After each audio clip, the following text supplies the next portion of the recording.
All right, welcome to the game between the Atlanta Braves and the Washington Nationals. It's the rubber game of a three-game series. The Atlanta Braves won the first game on Tuesday night, followed by the Washington Nationals won that game last night. An exciting, controversial game, especially to start off the game. We'll talk about that a little bit later in the broadcast in this live stream. Tonight will be, as I said, the rubber game of the three-game series. Welcome to my YouTube channel, Atlanta Dugout Talk. I started doing live stream just last week. This, I believe, is my fourth live stream. The first one, I did not really talk. I was just in the chat. But then I started appearing on screen in the video. This will be I believe, the third one that I will be on screen. Actually, you'll be able to see me. Let me tell you something about this live stream before we actually get started. What I normally do is I do more of a play-by-play. I'm watching it behind the camera here. I'm actually watching the game. I'm looking at it and commenting on the game. As you see on your screen right now is a feed from MLB.com, more of the game day features, all the stats, the score is coming from that. That is what you are seeing there. Be sure to, I don't have a link to it in the description, but it's free. You can get it at MLB.com and just go to the Atlanta Braves game. And I'll be talking about doing play-by-play. And then we'll be talking about all things Atlanta Braves, any news that may be going on today. And for you as a fan, be sure to comment as much as you like. If there's any questions or comments that you would like to make, be sure to put it in. I will notice it. I'll put it up on the screen and we'll talk about it. I've been an Atlanta Braves fan since 1974 when Hank Aaron was chasing Babe Ruth for the home run title when he hit his 715 to break Babe Ruth's record. I was in the first grade and I got hooked on the Atlanta Braves and Hank Aaron. So that's when I became an Atlanta Braves fan. And I've been a Braves fan ever since, through the great seasons in the 90s and in the 2000s, but even before then, in the late 70s, it was terrible. In the early 80s, had a couple of years span that they were good, and then in the late 80s, they were not. And then we had the great years, and like I said, in the 90s and the 2000s. So be sure, if you are new, be sure to subscribe to our channel. Hit the bell notification so that you can be notified when we go live. Once again, what I'm trying to do now is go live either one or two games out of the week. Right now, I'm looking at Tuesdays and Thursdays, depending on when it's played. If it's a day game, I probably won't do it that game. But my plan is my next live stream will probably be Tuesday. They are off on Mondays, so it will probably be Tuesday. But things could change, and I will let you know for that. Now, also, as you see on the screen, I have a rotation of a video slideshow of mini Atlanta Braves fan gear. My brother and I are affiliates with Fanatics. So if you see something you like, I have a link in the description below this video. You will see a couple of sentences, and then you'll see see more or show more. Just hit that, and you'll see all the description. And I am right at the very top of that. I have a link to Fanatics. That's our affiliate link.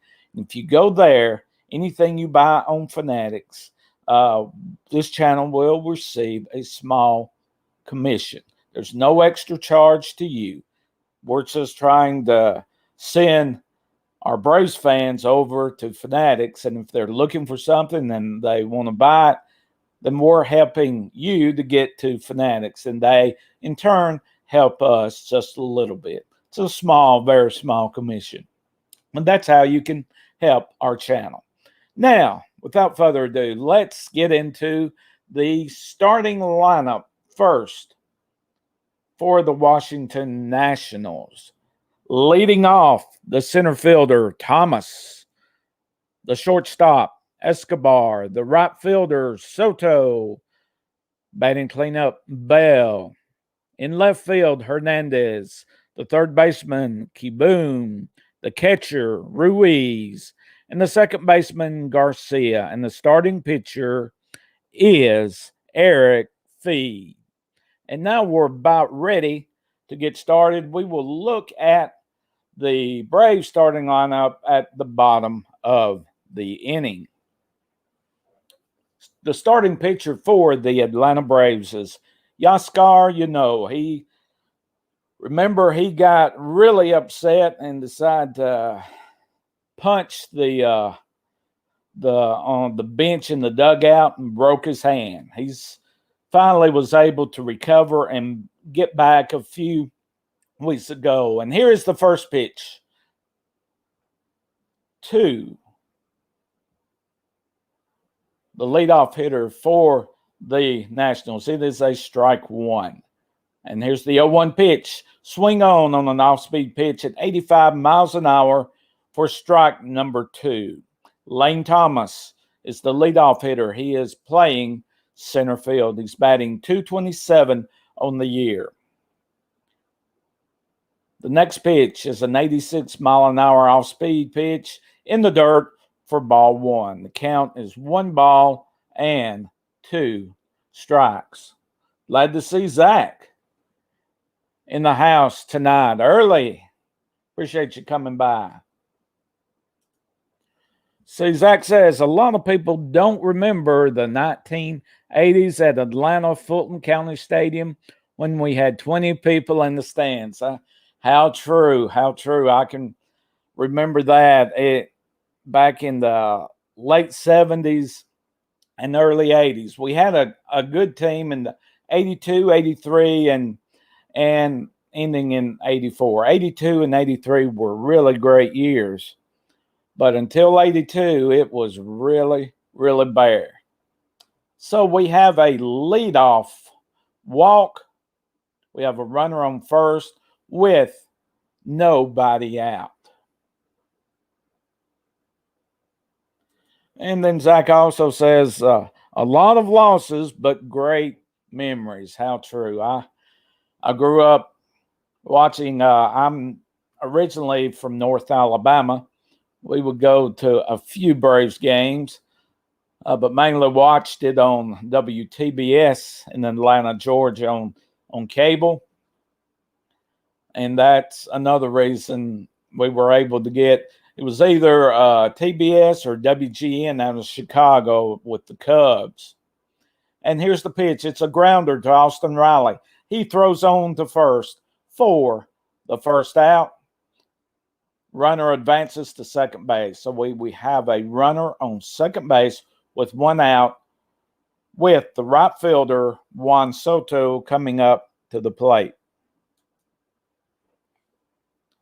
Getting back to last night's game where they threw at Freddie Freeman. They were getting back at the Braves when Will Smith in Tuesday night's game hit Juan Soto. So they were getting him back. But the pitcher last night threw only 2 pitches.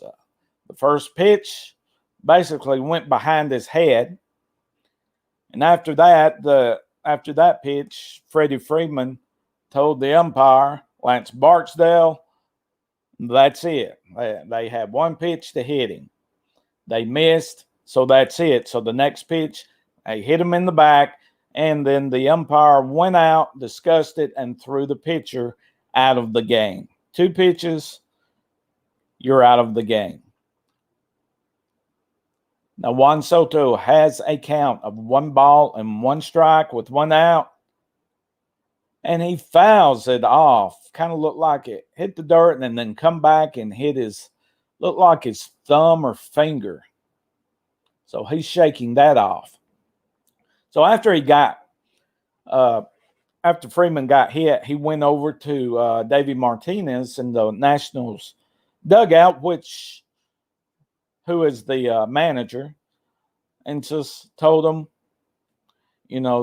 the reason basically told him that Will Smith told him that he was not trying to throw at him, and that you've hit him. He understood why he was thrown at. He didn't believe it. He gave him 1 pitch, and he said, "That's fine, no more."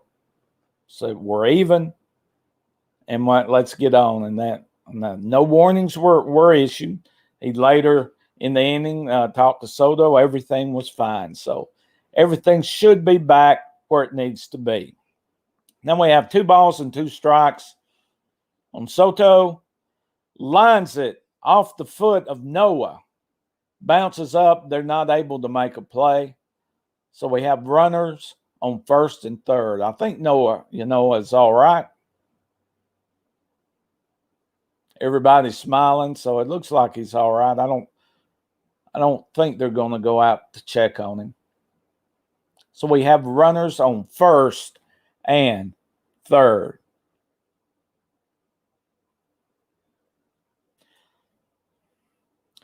As Zach says, reminds me of the Marlins throwing at Acuna. That is true.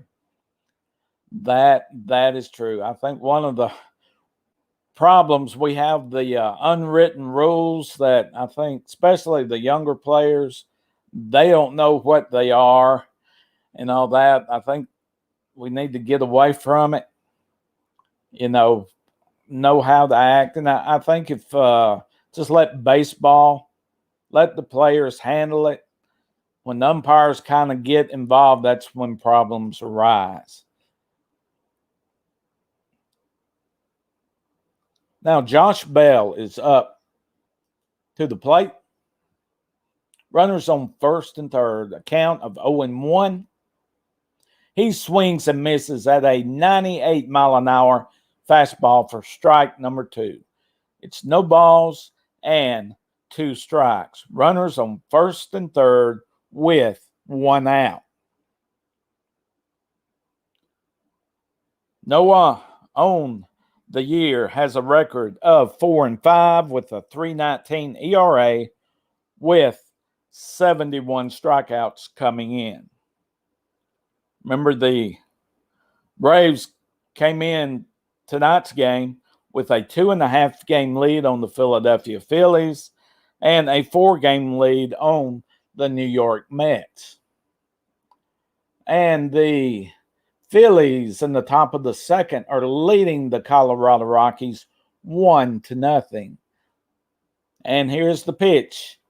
It is a liner to deep left field. Not able to get it off the wall. The runner scores. Here comes Soto around third, but he stays at third base. A double for Josh Bell. We have runners at second and third and 1 out. So the Nationals take a 1-0 lead here in the top of the first. The ball went over the left fielder Adam Duvall's head. It bounces and hits the wall and comes back to Duvall. Runners at second and third and 1 out.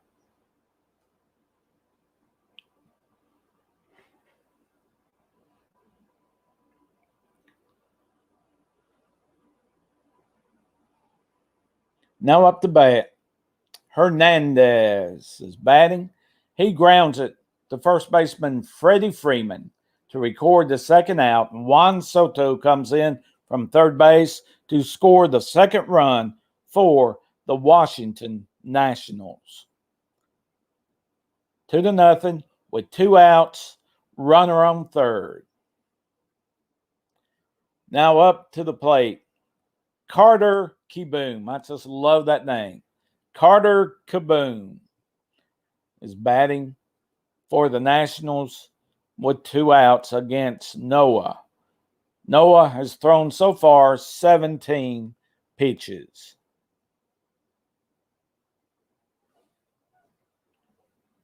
The first pitch is a ball. For ball 1, runner on third with 2 outs for Kaboom. He is batting .248 on the season. And here's the pitch. Swung on a miss on a 97-mile-an-hour fastball. Count is 1 ball and 1 strike, 2 outs.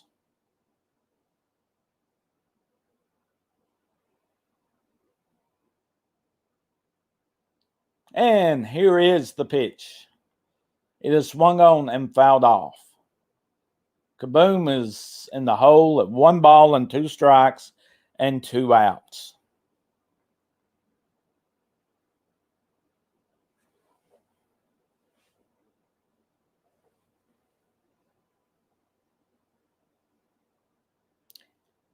And Noah gets the sign. And here's the pitch. It is high, a 98-mile-an-hour fastball to even up the count at 2 balls and 2 strikes.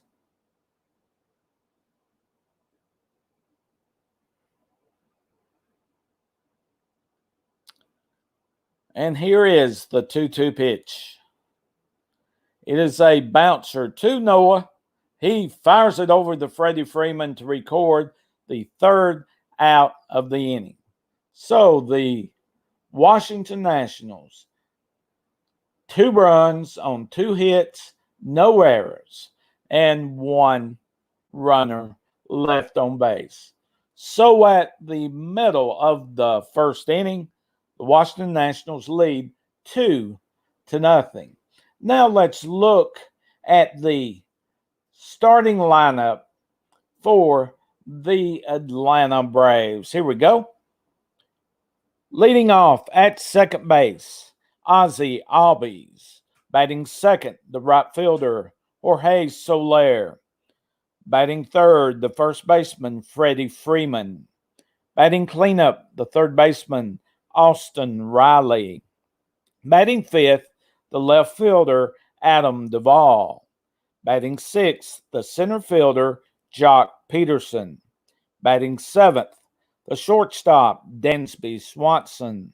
Catching tonight, batting eighth, Stephen Vogt. And batting ninth, your starting pitcher, the slugger, Yaskar Yanoa. So that's Albies, Soler, Freeman, Riley, Duvall, Peterson, Swanson, Vogt, and Noah. That is the starting lineup for your Atlanta Braves tonight against the Washington Nationals.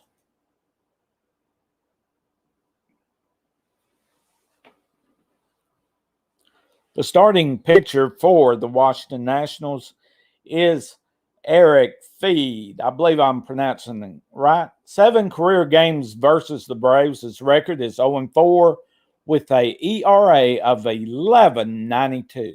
So hopefully we can get some runs early and get him out of the game and get to the bullpen, where most of the time the Nationals bullpen does not do that well. So Ozzie Albies is ready to step into the batter's box. Ozzie Albies is batting .260 with 27 home runs. And here's the first pitch. He takes it outside out on a 93-mile-an-hour fastball for ball 1. He's batting .260, 27 homers, and 93 RBIs. Here's the second pitch. It is high again at 93 miles an hour for ball 2. Ozzie Albies is getting close to 100 RBIs. So is Adam Duvall, who I believe is still leading the National League in runs batted in. Here's the 2-0 pitch. He takes it, another 93-mile-an-hour low fastball for strike 1. So it's 2 balls and 1 strike to Ozzy Albies.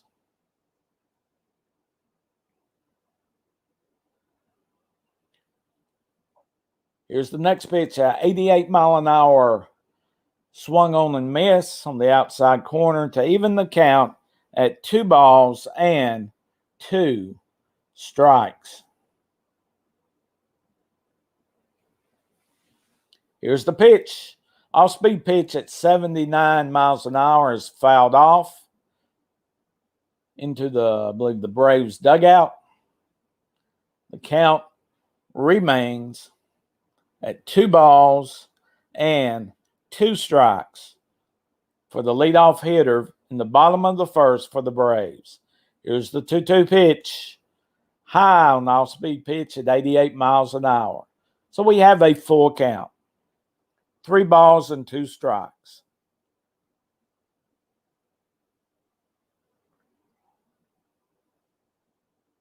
Here's the pitch. Swung on and fouled off behind home plate into the crowd. Count remains full at 3 balls and 2 strikes. Eric Feed has a record of 6-9 with a 5.27 ERA with 105 strikeouts for the season for the Nationals. Here's the pitch. It is a liner out to left field.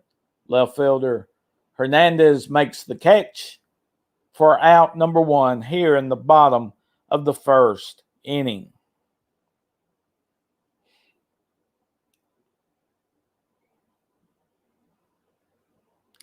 Now up to the plate, the right fielder, Jorge Soler's batting .220, 22 homers, and 55 RBIs between Kansas City and Atlanta.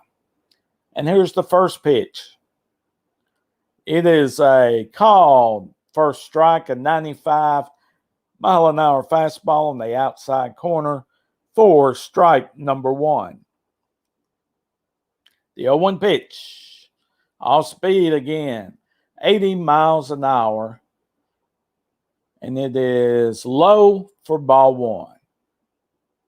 I'm sure he won't see too many fastballs.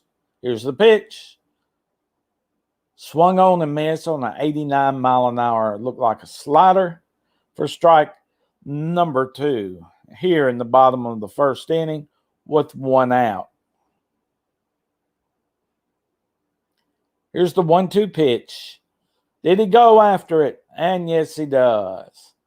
First base umpire says he went around. It was an off-speed pitch that he could not hold up on. Let's see on the replay. Did he go? Yes, he did. So there are 2 outs here in the bottom of the first inning. And now, hopefully, they'll be good to the third place hitter, the first baseman for the Braves, Freddie Freeman.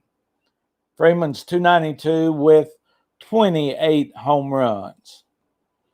On the first pitch, he fouls it off on the 90 mile an hour fastball on the outside corner for strike number 1. So said Freddie is batting .292. Here's the 0-1 pitch. It is low and outside on the 89 mile an hour. Off-speed pitch for ball number 1.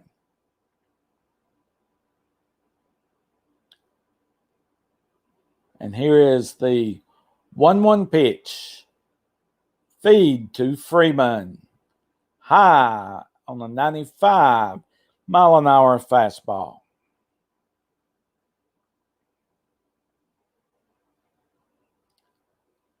Feed gets the sign. Gets in the windup. Here's the pitch.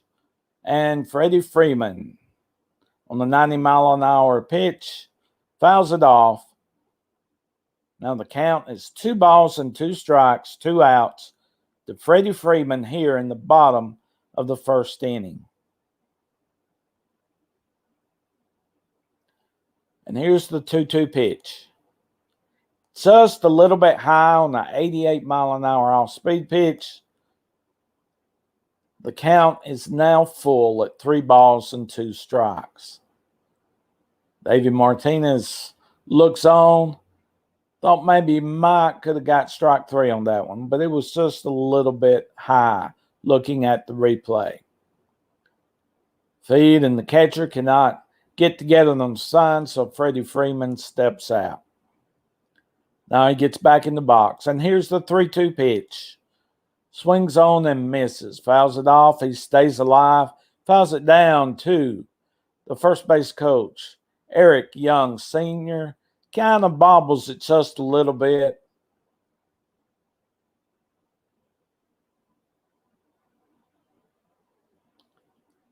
Now here is the 3-2 pitch again.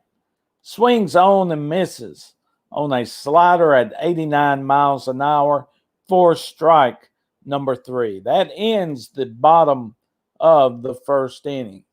The Braves, no runs, no hits, and no errors. 1, 2, 3.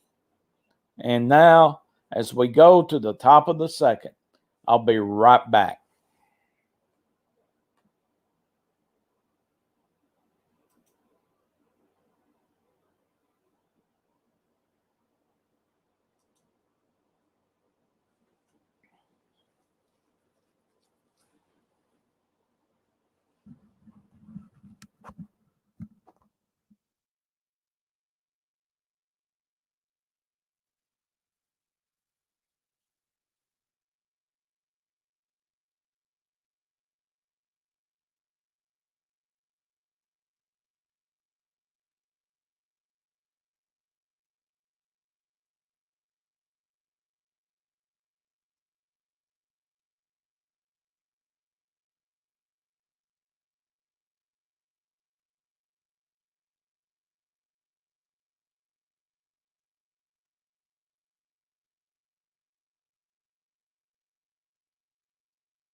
All right, we are back. Kind of having a little mic stand issues. It fell off my table. Think I got it back. Hopefully it won't fall off again. Now we're ready for the top of the second inning. Keibert Ruiz, the catcher, is batting. He's batting 133 on the season. Here's the 0-1 pitch from Noah. It is fouled off on the third base side into the stands behind the third base dugout. Ruiz is in the hole at no balls and 2 strikes. The leadoff hitter here in the top of the second inning for the Nationals.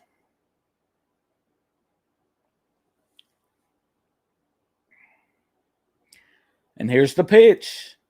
Way inside on the 87-mile-an-hour off-speed pitch for ball number 1. 1 ball and 2 strikes.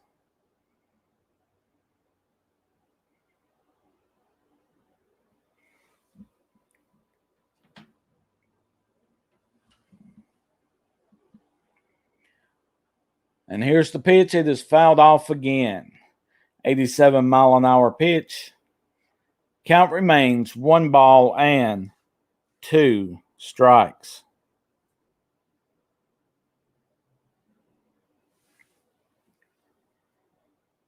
And Ruiz gets back into the batter's box. Yanoa gets the sign. Here's the 1-2 pitch.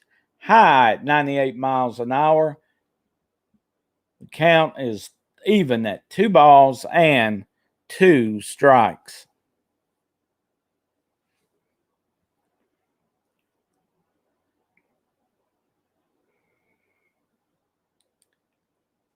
Here's the 2-2 pitch. He swings on to Freddie Freeman. He steps on the first base bag for out number 1 here in the top of the second inning. And now up to bat for the Washington Nationals, the second baseman, Luis Garcia. Luis Garcia for the Nationals, batting here with 1 out in the top of the second inning. Garcia is batting .233, 3 home runs, and 9 RBIs on the season. Off-speed pitch at 85 miles an hour is fouled off for strike number 1 to Luis Garcia.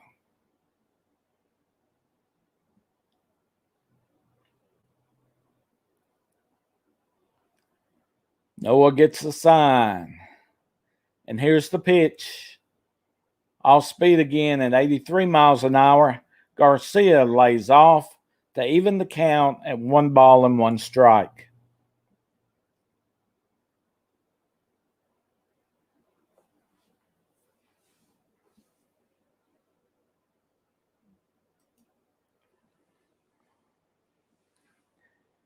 And a liner to the second baseman, Ozzie Albies.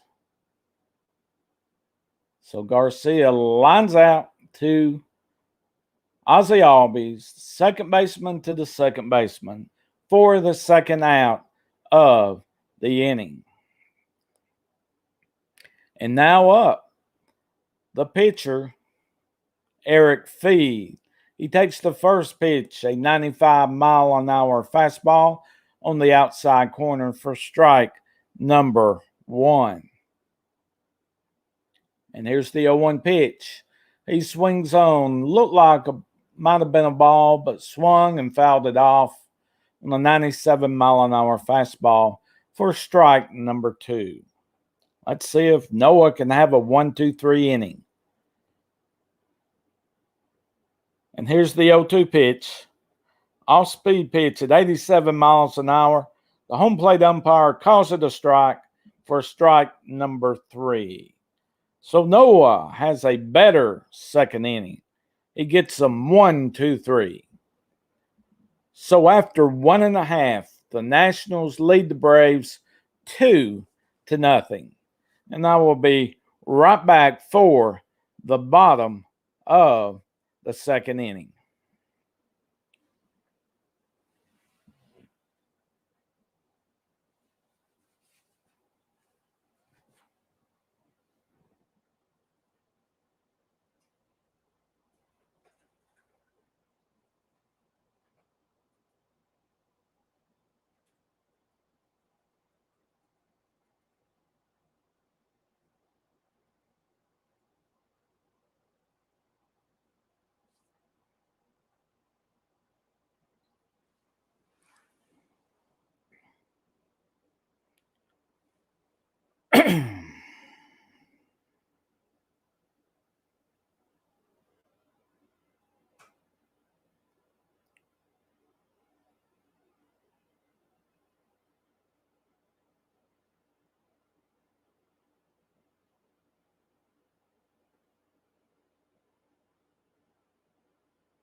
All right, we are back for the bottom of the second inning. Due up for the Atlanta Braves is Austin Riley, Adam Duvall, and Jock Peterson. Today, the Atlanta Braves took their team pitcher. They're showing this on the screen now of the ball game. If you want to see one of the pitchers, I believe Kelly Kroll, one of the dugout reporters for the Atlanta Braves, on her Twitter account, has a picture on there that you can take a look at one of the shots of the team pitchers.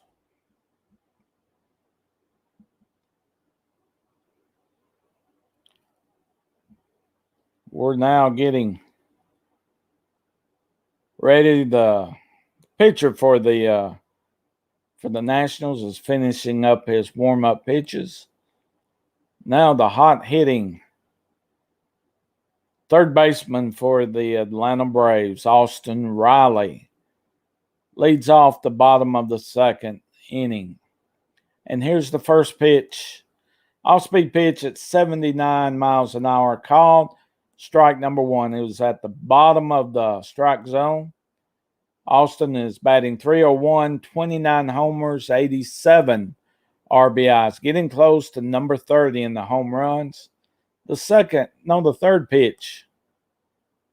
pitch is a ball one. One ball and one strike to Austin Riley.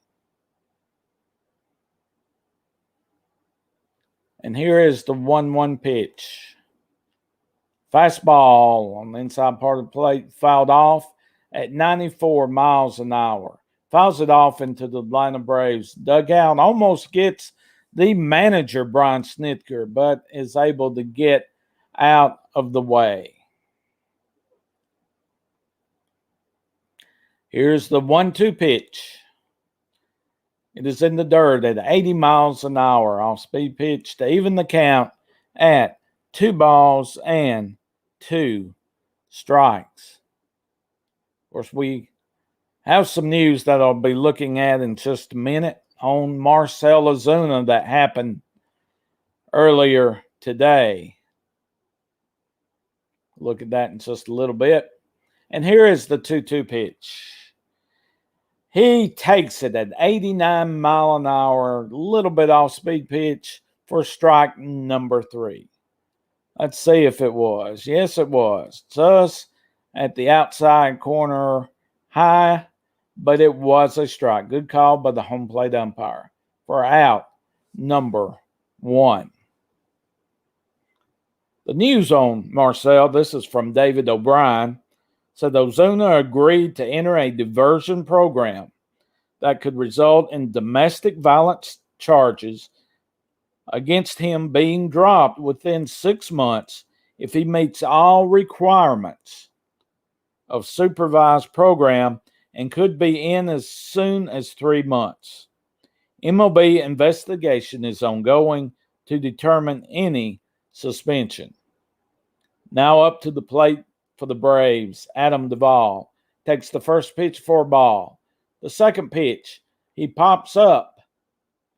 The shortstop is calling. The outfielder is calling. The outfielder calls him off for out number 2.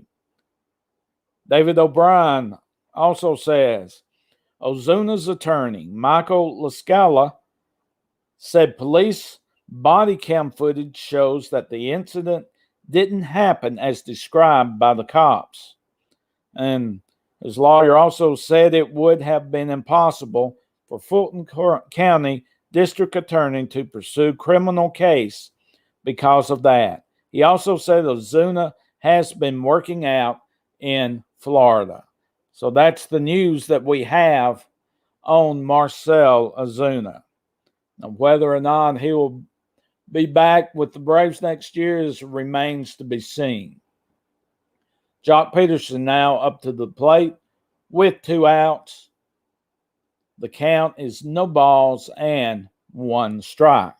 What is your opinion on Marcell Ozuna? Should he be back with the Braves? Can the Braves do anything? It's probably going to depend on what MLB does. Now the pitch to Peterson. He grounds out to the second baseman, over to the first baseman for out number 3 to end the bottom of the second inning. So after 2 innings, the Atlanta Braves are losing to the Washington Nationals 2-0.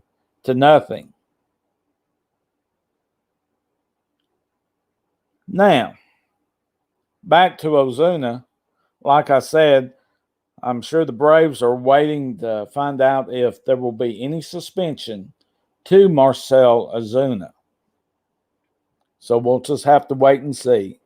But what is your opinion? Be sure to, if you have an opinion or any comments you'd like to make, you can put it in the chat area of the video. Looks like my mic's trying to get away from me.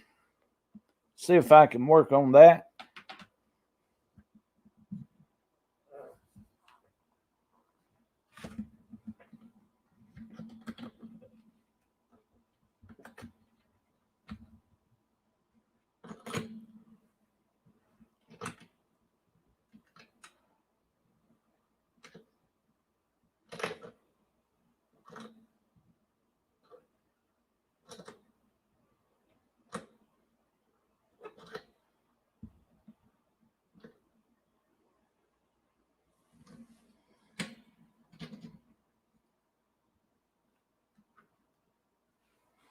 Okay, I think I've got it. Maybe it'll stay.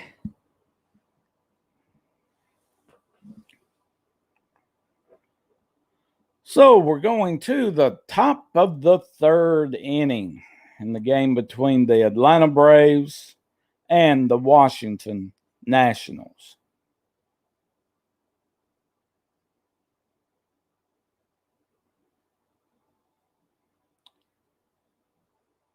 Now we're ready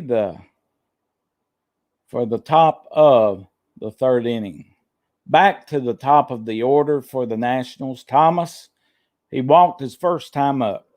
And here's the first pitch to him in the top of the third. He fouls it off on the 96-mile-an-hour fastball for strike number 1.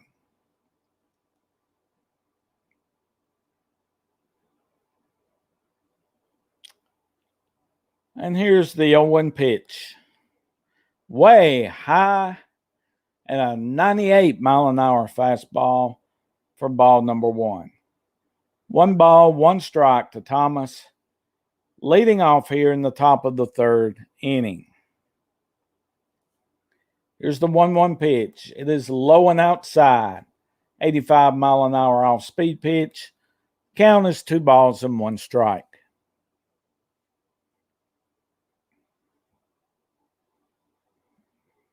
Here's the pitch. It is called a strike at 96-mile-an-hour fastball. Looked a little bit high to me. I think Yona got a little bit break on the call. It evens the count at 2-2. Here's the pitch. And called third strike. Looked like he might have got another break on the outside corner. It was really close. Looked outside, I think. Here's the replay. It was just a tad outside. But we will take it. A 97-mile-an-hour four-seam fastball for strike 3 for the first out in the top of the third inning. The first pitch is a 96-mile-an-hour fastball for ball number 1.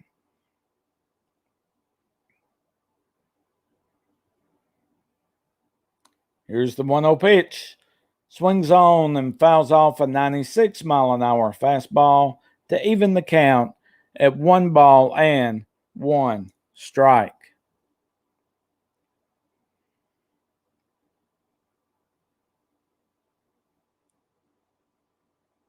Here's the pitch. It's fouled off again on the 97-mile-an-hour fastball in the outside corner. Now the count is 1 ball and 2 strikes.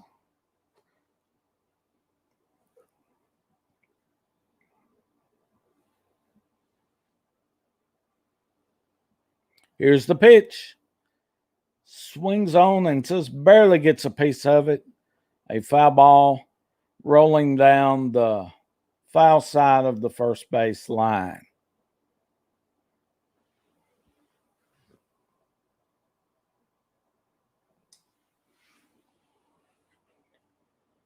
And now the 1-2 pitch. It is a ball inside, just barely. Thought the umpire might give it to him again, but he does not. It evens up the count at 2 balls and 2 strikes.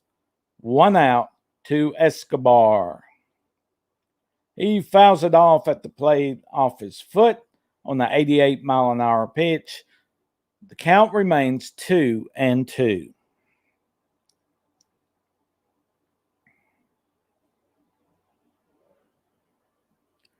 Looking at the scoreboard, the Mets have a 2-0 lead on the Marlins, and the Phillies have a 1-0 lead on the Rockies. Here's the 2-2 pitch. Swings on, grounds it past the diving third baseman Austin Riley into left field for a base hit. Riley just misses. Makes a good attempt, but it gets under the glove. See how close he came. Just misses. Just got past him. Just barely. His glove was just above when the baseball went under his glove. Base hit for Escobar. Now batting, the right fielder Juan Soto. On the outside corner, called a ball, a 90-mile-an-hour fastball. It's 1 ball and no strikes. Soto is 1 for 1. Tonight he had a single in the first inning and came around to score. Here's the 1-0, low at 90 miles an hour. 2 balls and no strikes. We are in the top of the third inning. The Nationals have a 2-0 lead on your Atlanta Braves.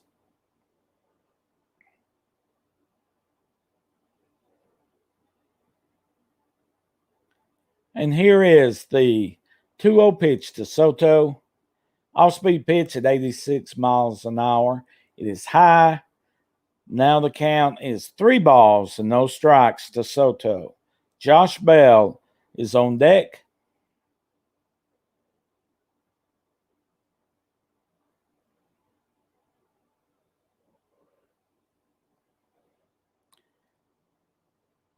And here's the 3-0 pitch. Right down the middle, a 97-mile-an-hour fastball for strike number 1. Soto was taking all the way. Has thrown 18 balls and 32 strikes for a total of 50 pitches. Off-speed pitch at 86 mile an hour is fouled off. Now the count is full. 3 balls and 2 strikes with 1 out to Juan Soto. So we'll see if Escobar will be running with 1 out since it's full. Noah gets the sign from Vogt and then steps off. Vogt and Noah could not get together on what to throw, so they call timeout. Now they're ready. They get the sign. Noah comes set. Here's the 3-2 pitch. He is going, but he flies it to short center field where Jock Peterson makes the catch, and Escobar has to go back to first base. So Soto now is 1 for 2 on the game. We have 2 outs here in the top of the third inning with a runner on first, where Josh Bell comes to the plate. He's 1 for 1 with the RBI double in the top of the first inning. And now here's the first pitch to Josh Bell. Instead, he throws over, tries to pick off Escobar. Freeman makes a good play just to catch it. See how close. It just about went behind Escobar's back, but Freddie Freeman makes a good play. Here's the pitch. And it is line foul down the third base stands for strike number 1. No balls, 1 strike to Josh Bell.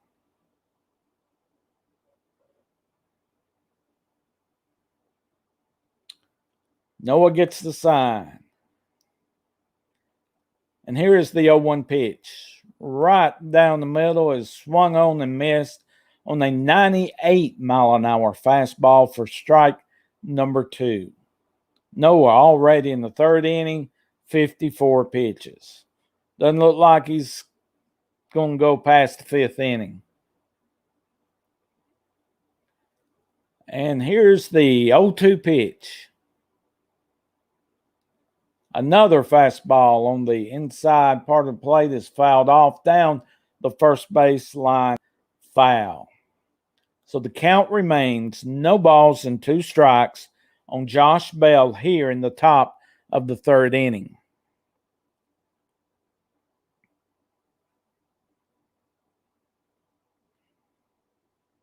And here, once again, the 0-2 pitch. Runner goes. Ball is in the dirt. Vogt cannot grab it and able to throw, so he does not throw. The ball was in the dirt. So a stolen base for Escobar. Vogt really had no chance. He scooped it, but was not able to make the change. And even if he had, I don't believe he would have been able to throw him out. He had a really good jump. So we have Escobar at second base, 2 outs, and here's the 1-2 pitch to Josh Bell. Did he go? And I believe the home plate umpire says he went. It was in the dirt, but he went far enough for the home plate umpire to say that he swung at it for strikeout number for the third out in the top of the third inning. Now as we go to the bottom of the third, the score remains the Washington Nationals 2 and the Atlanta Braves nothing.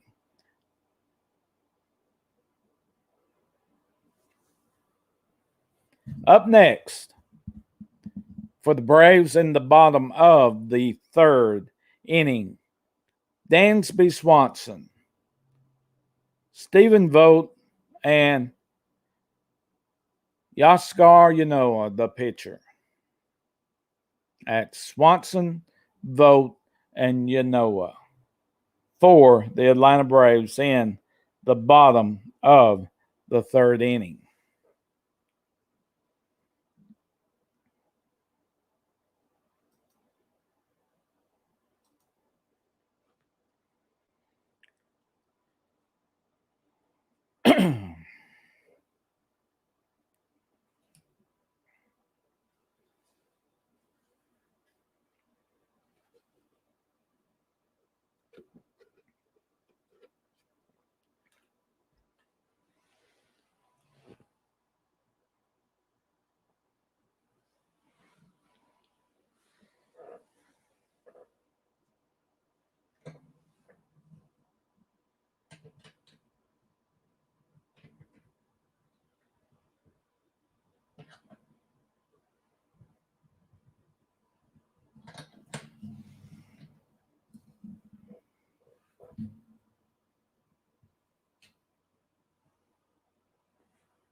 Okay, as I'm trying to work on this microphone again, we are back.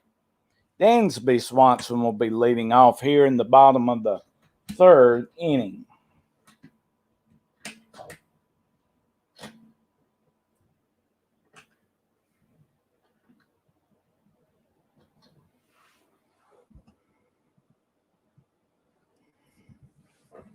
And here's the pitch.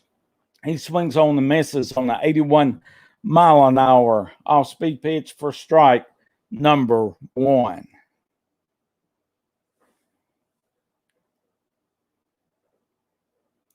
And here is the 0-1 pitch. It is way outside in the dirt. Off-speed pitch at 80 miles an hour to even up the count. 1 ball and 1 strike.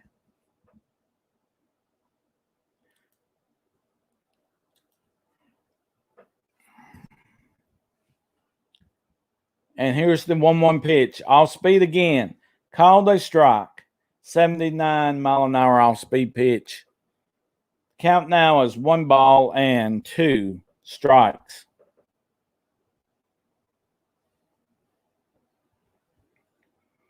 Here is the 1-2 pitch. Called strike 3. 88-mile-an-hour pitch on the outside upper part of the plate for strike 3. And it does look like it's just barely caught the corner. just barely. Is looking at the replay. It hits right at the corner, top outside corner. So we have one out here in the bottom of the third inning.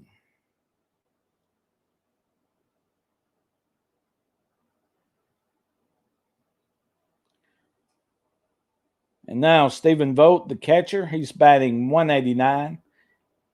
He takes the first pitch for strike number one.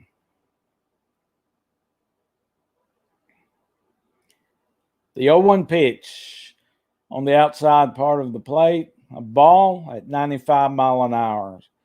Count is even at 1 ball and 1 strike.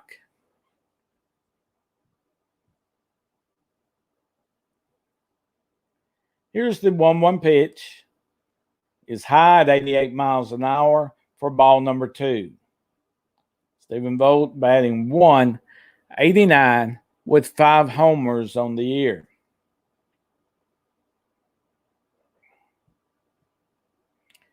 Here's the 2-1 pitch. It is swung on deep to right field and over the right field fence as Juan Soto watches it go by. And that is Stephen Vogt's 6th home run of the year. Now the Braves creep just a little bit closer. They've cut the lead in half. Now it's the Washington Nationals 2 and the Atlanta Braves 1.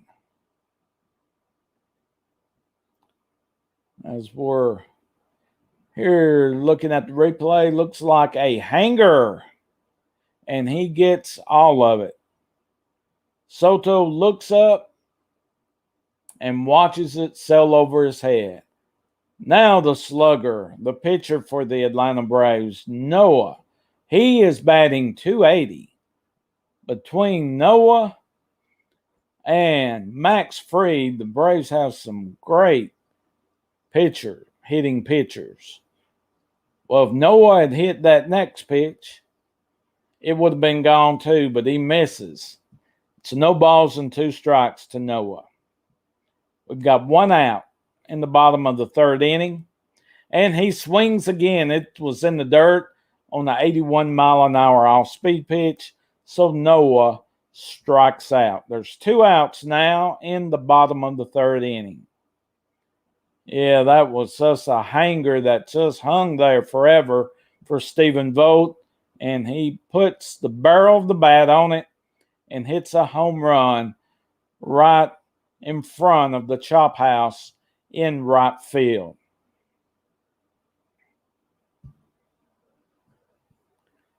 So now we go back to the top of the order for second baseman Ozzie Albies, who is 0 for 1 on the game. He takes the first pitch on the outside corner, a 79 mile an hour off-speed pitch for ball number 1 to Ozzie Albies. He flied out in the top of the first inning to lead off the game. He takes the second pitch high and inside, a 94 mile an hour fastball for ball number 2. 2 balls and no strikes with 2 outs here in the bottom of the third inning. Here's the 2-0 pitch. He swings on, fouls it off behind home plate. Now the count is 2 balls and 1 strike to the second baseman for the Atlanta Braves, Ozzie Albies. So the pitcher gets a new baseball. He goes back around the mound, collects his thoughts. Now he gets back on the mound, on the pitching rubber, gets the sign, and now here's the 2-1 pitch.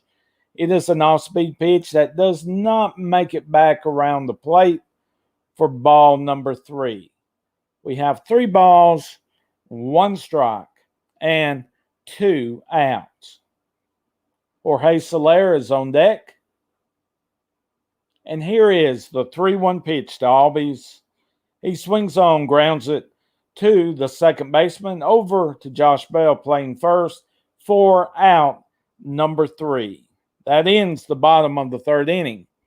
But on the home run by catcher Stephen Vogt, the Braves are now just down 2-1 to the Washington Nationals. And now we will go to the top of the fourth inning. And I will be right back in just a few minutes.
Okay, I'm back. I had to take my mic stand down, so I'll just hold my mic. Now we're ready for the top of the fourth inning.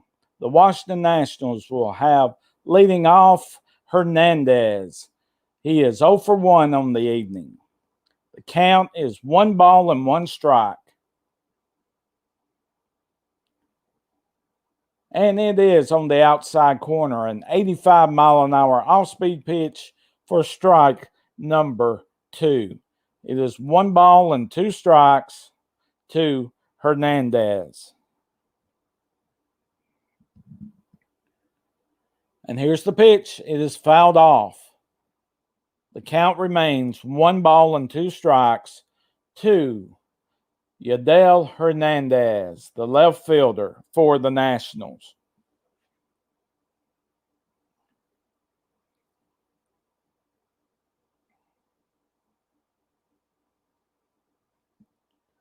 Now Noah gets the sign. He comes set. The 1-2 pitch, off-speed pitch, is a foul ball down the first base line. Rolls all the way to the outfield, right field wall. So the count remains 1 ball and 2 strikes. If you're watching here, welcome to the Atlanta Dugout channel, where we are doing a live stream during the ball game. Be sure to let me know where you're watching from. I'd like to know that. I live in Northwest Arkansas, originally from North Alabama. Now we have the count to Hernandez. 2 balls and 2 strikes. Here's the pitch. Once again, it is fouled off on a 97-mile-an-hour fastball low. It was a strike. Hernandez goes down on one knee to foul it off.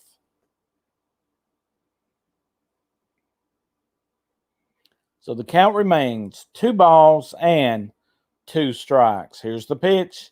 He swings on and misses on an 88-mile-an-hour pitch on the outside corner for the strikeout. So we have one out here in the top of the fourth inning.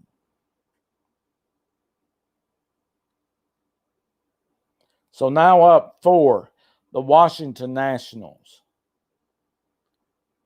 the third baseman, Carter Kieboom.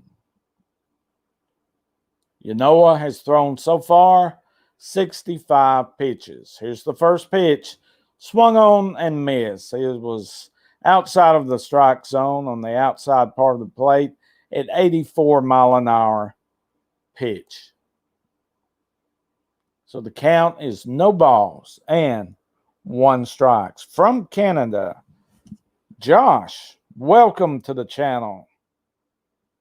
Welcome to the channel. Niagara Falls, Ontario, Canada. Appreciate you stopping by, and go Braves if you're a Braves fan. Thanks for stopping by. If you're not a subscriber to the channel, be sure to subscribe and hit the bell notification. That way you will know when you will get a notification when I go live. Thanks again for stopping by. Now we have no balls and two strikes to Carter Kieboom. Here's the pitch. Swung on a miss. Another strikeout for Noah on his 69th pitch. That is 4 strikeouts for Noah. No 5. Make that 5 strikeouts on 69 pitches for 3 2/3 inning on the night for the Atlanta Braves. So Josh is a big Braves fan. Glad to have you on the channel. Appreciate you stopping by.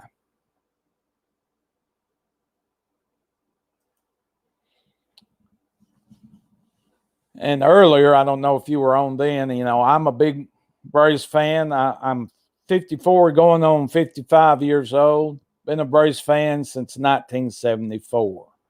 Ruiz pops it up to short left field, where Adam Duvall comes in and makes the catch for the third out of the fourth inning. So as we go to the bottom of the fourth inning, the Washington Nationals have a 2-1 lead over the Atlanta Braves. And I was saying that I became a Braves fan in 1974. That is when Hank Aaron was just about to break Babe Ruth's home run record. It was in early April. Back then, we don't have where you can watch baseball games like we can now today. Basically, you just have a few channels. If you are fortunate and able to be able to pay for cable, it was basically for Braves fans, it was TBS. But actually, when Hank Aaron was going for the record of breaking Babe Ruth's home run record, Ted Turner, I don't believe, had purchased TBS yet. So what they would do, you could see a few Braves fans, a few Braves games on, I think, one of the networks. I don't know if it was ABC or NBC, one of them. They had the right of being able to broadcast a few of the games. But while Hank Aaron was breaking the record, they would interrupt on the networks. I believe all of them, ABC, NBC, and CBS. At least one of them, I'm sure probably all of them, when Hank Aaron came up to the bat, and that's how we were able to see him breaking the record. But that's when I became an Atlanta Braves fan. Yes, Josh, I hope we can come back, and I'm sure we will. We've got some good power hitters. Now, let's go to the bottom of the fourth inning.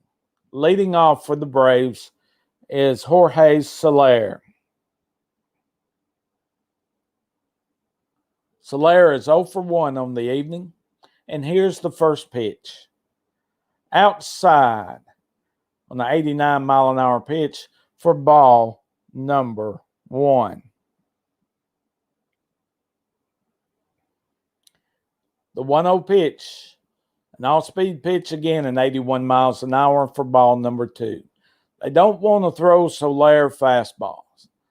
I think so far he may have seen 1 or 2 in today's game, but mostly they're off-speed pitches. Here's the 2-0 pitch.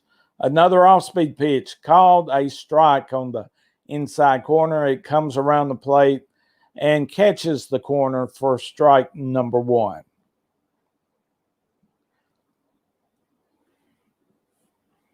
And here is the 2-1 pitch.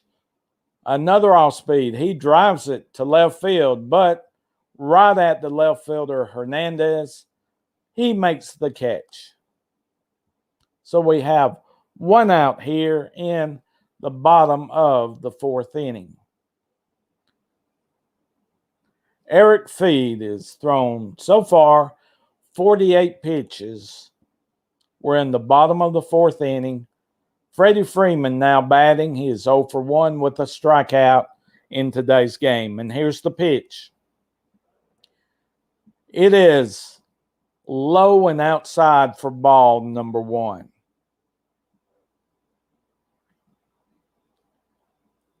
And here is the 1-0 pitch to Freeman. It is just barely outside on a 90-mile-an-hour pitch. The count now is 2 balls and 1 strike for Freddie Freeman.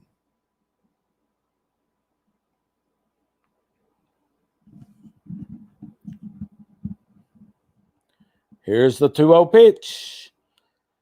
And just a little bit low. Looked like it might have caught the inside corner, lower part of the strike zone, but the umpire calls it a ball to make it 3 balls and no strikes. Here's the pitch. Swung on at the plate. He fouls it off his foot. The count now is 3 balls and 1 strike. Freddie Freeman kind of walks off, not happy with himself. Why did he swing at it? So here comes the 3-1 pitch to Freddie Freeman. Here it is. He swings on again on a 90-mile-an-hour pitch on the lower part of the inside corner. So now we have full count. 3 balls and 2 strikes. 1 out here in the bottom of the 4th inning for the Braves. Here's the pitch.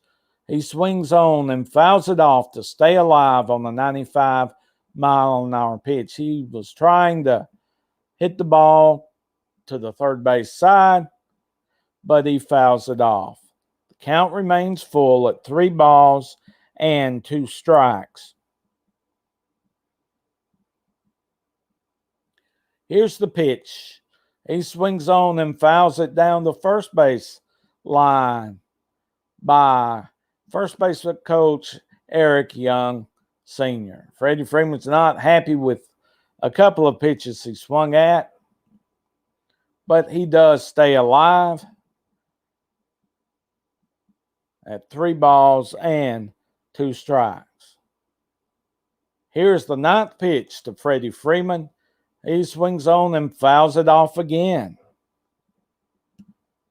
So now Freddie Freeman is about to see pitch number 10 of the at-bat here in the bottom of the 4th inning.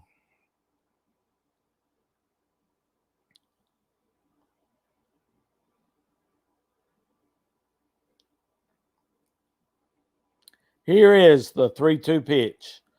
He swings on and fouls it off again on the 81-mile-an-hour off-speed pitch.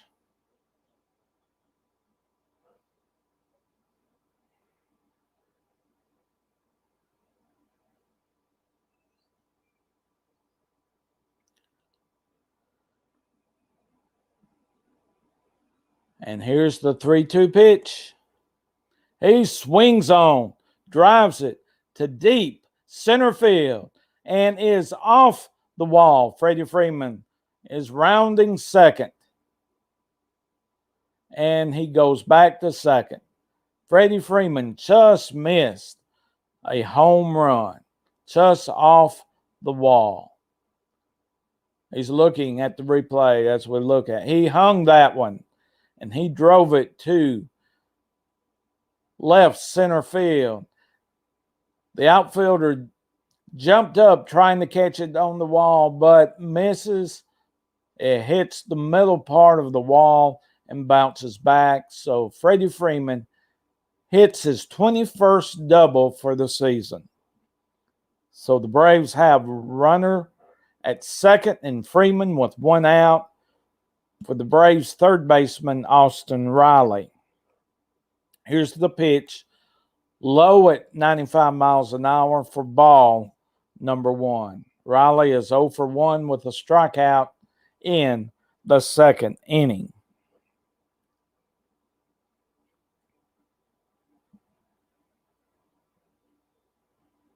Feed gets the sign. Here comes his pitch. It is called strike, a 94-mile-an-hour fastball right on the bottom part of the strike zone. The count now is even at 1 ball and 1 strike, 1 out with a runner on second in the bottom of the fourth inning for Austin Riley.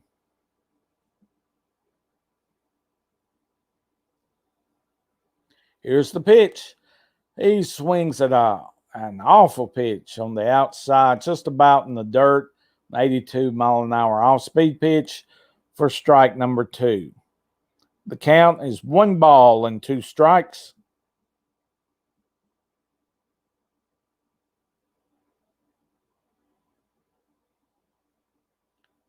He gets the sign.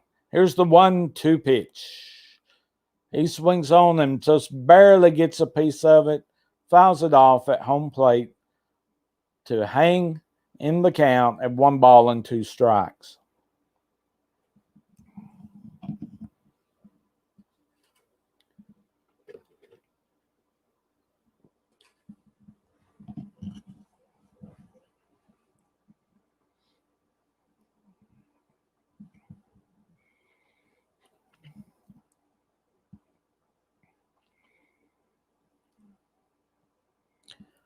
Here's the 1-2 pitch. Let's see what Austin Riley, see what he does. He lines it over the third baseman down the left field line. Freddie Freeman comes around to score. Austin Riley slides into second base, safe for a run-scoring double. So the score is now tied. The Braves 2 and the Nationals 2 here in the bottom of the fourth inning. So Austin Riley hits his 22nd double for the season. It just barely gets over the third baseman Kaboom's glove for the 26th double for Austin Riley. Now up for the Atlanta Braves, the left fielder, Adam Duvall. He's 0 for 1. First pitch is ball low at 94 miles an hour. The count is 1 ball and no strikes. There are 1 out here in the bottom of the fourth inning. The Braves have scored 1 in this inning to tie up the game 2-2.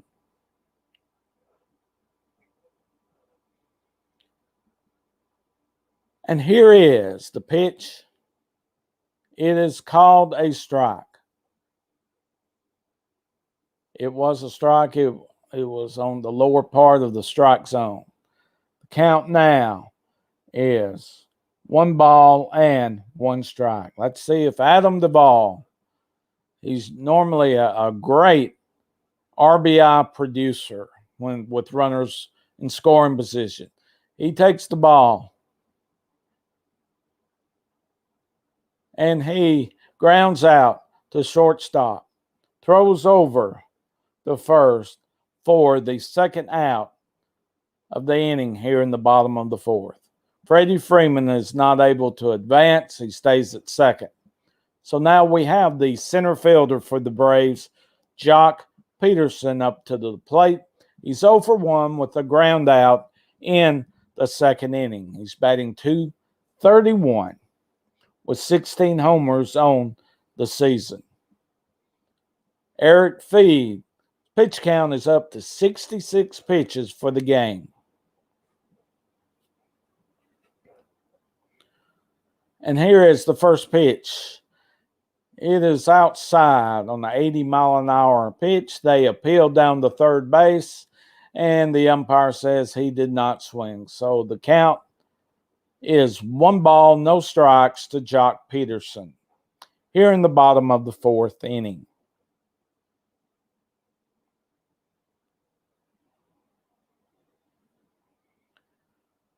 And here's the pitch.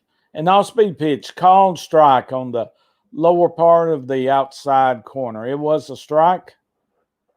Jock Peterson doesn't think so, but the count now to Peterson is 1 ball and 1 strike.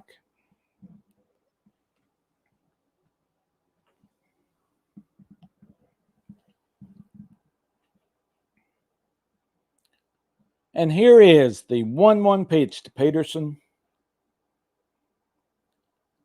A 88-mile-an-hour pitch is fouled off by Jock behind home plate. The count now is 1 ball and 2 strikes.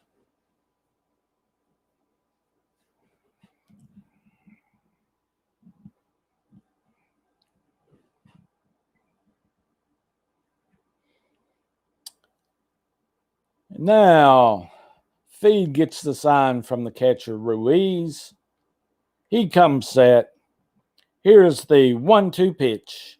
He swings on, and another foul ball down the left field line into the stands. The count remains 1 ball and 2 strikes. Eric Feed for the Nationals has 70 pitches on the evening. He is only in the bottom of the fourth inning. And now the 1-2 pitch, low 81-mile-an-hour off-speed pitch in the dirt for ball number 2. Evens the count at 2 balls and 2 strikes to Jock Peterson. Dansby Swanson is on deck. He will come to the plate if Jock Peterson can extend the inning. The count on Peterson is 2 balls and 2 strikes. Feed gets the sign from the catcher, Ruiz. He comes set. Here's the pitch. Way outside on the 89-mile-an-hour pitch. The count now is full. 3 balls and 2 strikes. 2 outs. The runner on second in Freddie Freeman. No, Austin Riley. Freddie Freeman has already scored. Austin Riley is on second base. Now let's see if Peterson can score Riley. Here's the 3-2 pitch. He hangs in there. Looked like it probably a ball, but it was close. A 79-mile-an-hour off-speed pitch just barely hangs in. Feed this inning, he has thrown 29 pitches for a total for the game of 73.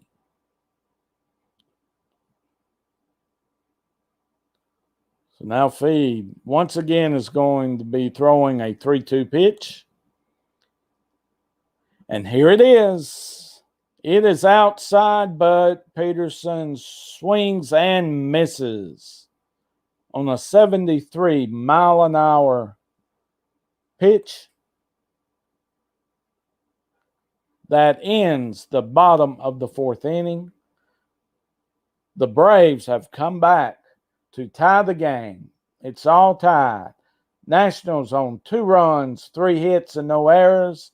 The Atlanta Braves, 2 runs, 3 hits, and no errors. Now we will go to the top of the fifth inning, where the Nationals will have up Garcia, the pitcher feed unless they have a pinch hitter, and back to the top of the lineup in Thomas. I'll be right back for the top of the fifth inning in just a minute.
All right, we are back for the top of the fifth inning. Leading off is the second baseman for the Nationals, Luis Garcia.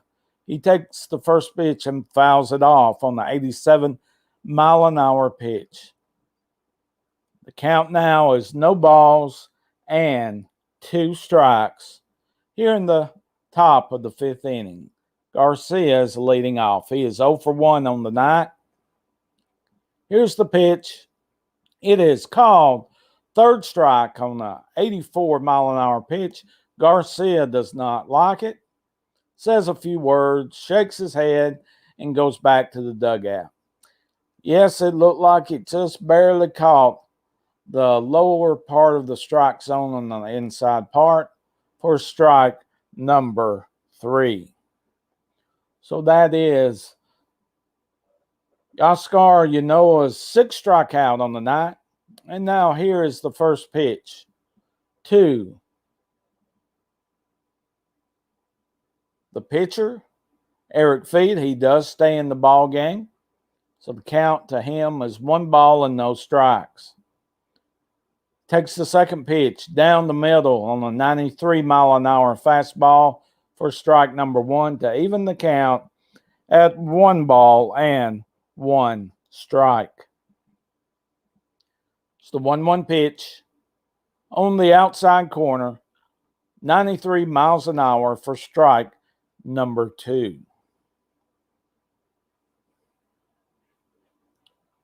So here is the 1-2 pitch to the pitcher. He swings on and just barely fouls it off to hang in there at 1 ball and 2 strikes here in the top of the fifth with 1 out.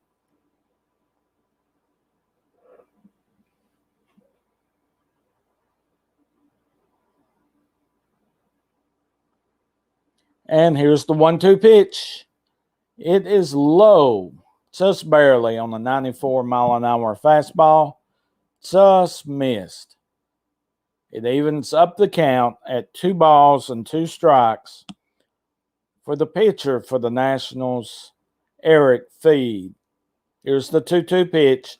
Swings on and grounder to shortstop. Dansby Swanson throws over the first and just barely gets the pitcher running down to the first base bag.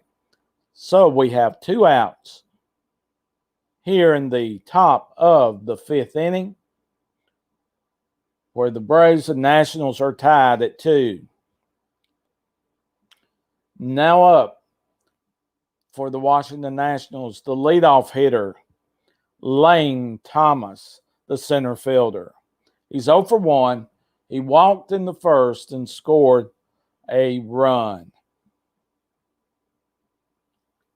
So with 2 outs, here's the first pitch. Inside on the 86-mile-an-hour pitch for ball number 1. 1 ball, no strikes to Lane Thomas. Here's the pitch. Off-speed pitch that did not break for ball number 2. 2 balls, no strikes, and 2 outs.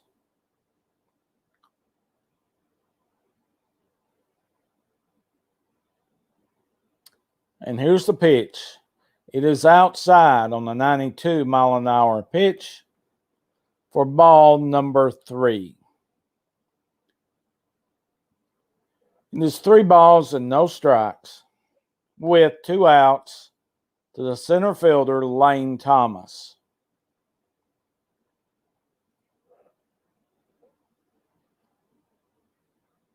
Here's the pitch. It is called strike on the 91-mile-an-hour fastball in the lower part of the strike zone down the middle. So the count is 3 balls and 1 strike. And now the pitch is outside for ball number 4.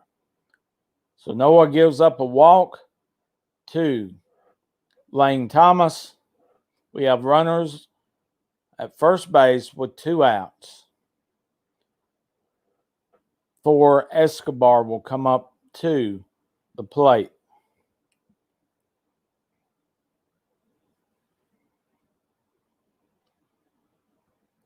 Now we have a mound visit. Vogt goes out to the mound to talk to Noah along with Dansby Swanson, just to calm him down a little bit, give him a little breather. And now they go back to their position as manager Brian Snitker looks on. Noah has thrown 85 pitches. He's just about through the top of the 5th inning. He's got 2 outs, runner on first. For Escobar, the first pitch is way outside in the dirt for ball number 1 at 84 miles an hour.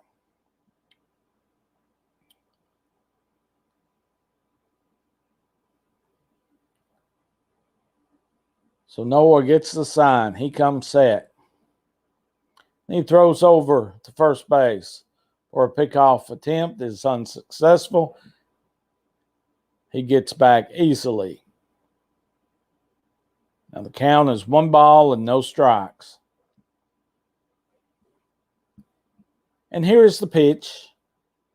It is on the outside corner at 94 miles an hour for strike number 1. It evens the count at 1 ball and 1 strike. See if Noah can get out of the inning. Here's the 1-1 pitch. It is fouled off at 95 mile an hour. Pitch in the upper part of the strike zone. Count now is 1 ball and 2 strikes. 2 outs in the top of the 5th for Escobar.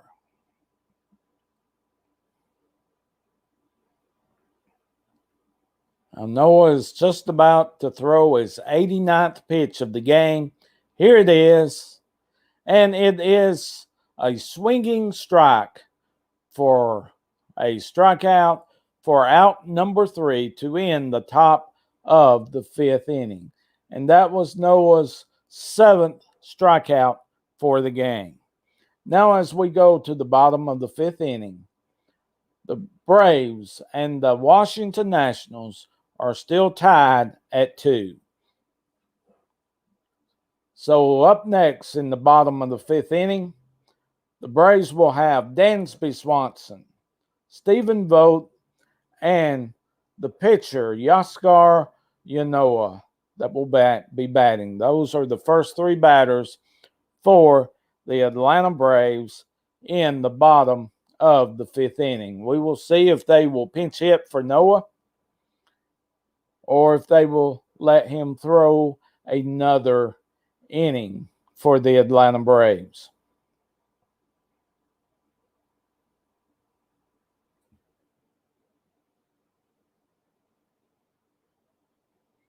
The Atlanta Braves record for the year. The Braves are 73-65. They have a 2.5 game lead on the Phillies and a 4 game lead on the Mets. And let's look at the scoreboard. In the top of the 7th inning, the New York Mets lead the Miami Marlins 2-1. And the Phillies game looks like they are tied 1-1 with the Colorado Rockies in the bottom of the 6th inning. So we need the Phillies and the Mets. They need to lose tonight. So the Braves need to pick up as many games as they can to get a bigger lead in the National League East. Just remember, the last 6 games will be at home with the Phillies, and then they will finish out with the New York Mets. Now, as we go to the bottom of the 5th inning, the first batter for the Braves is the shortstop, Dansby Swanson. Dansby is 0 for 1 on the evening tonight. So Eric Feed, he has thrown 4 innings on 74 pitches. And here is the first pitch to Swanson. Off-speed pitch at 80 miles an hour for a ball outside.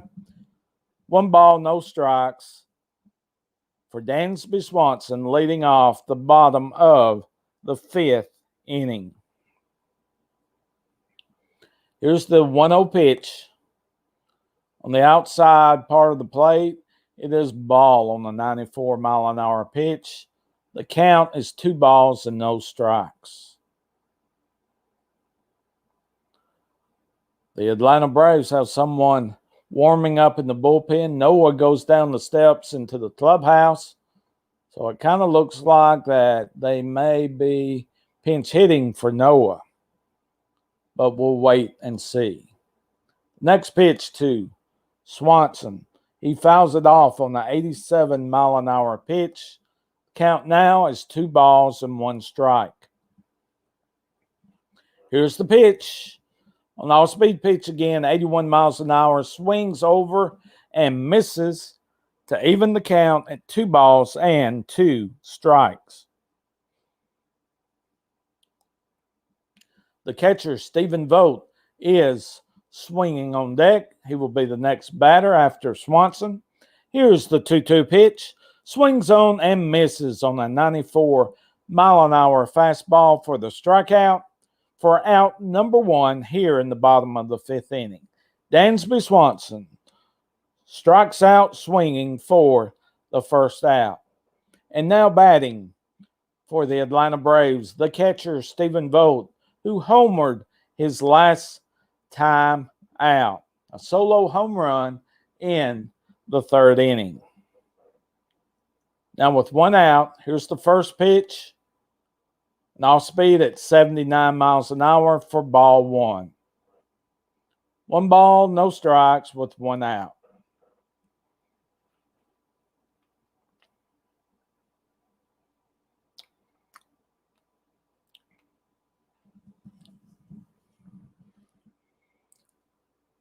And now the next pitch is low. And to answer the question we got in the chat, why don't you show the game? Well, it is against YouTube policy.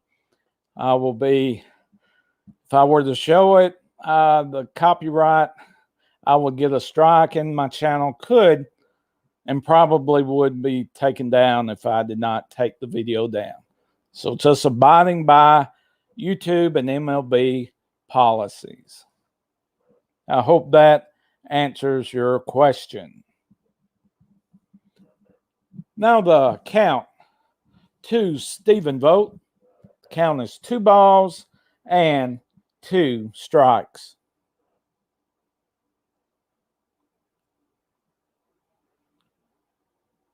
And Feed gets the sign. Here's the pitch. He swings on and stays alive, fouls it off. The count is 2 balls and 2 strikes.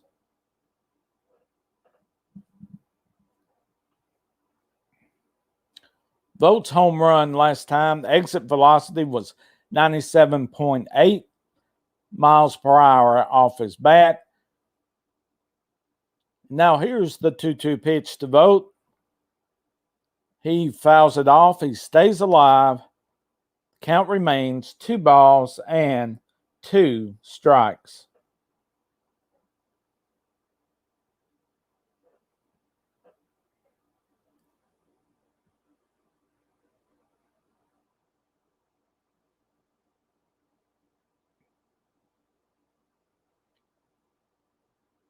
And here is the pitch.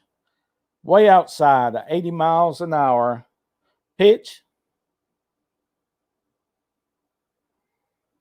And to further answer the question about why we're not able to show the game, a couple of years ago, I was able to get some feed.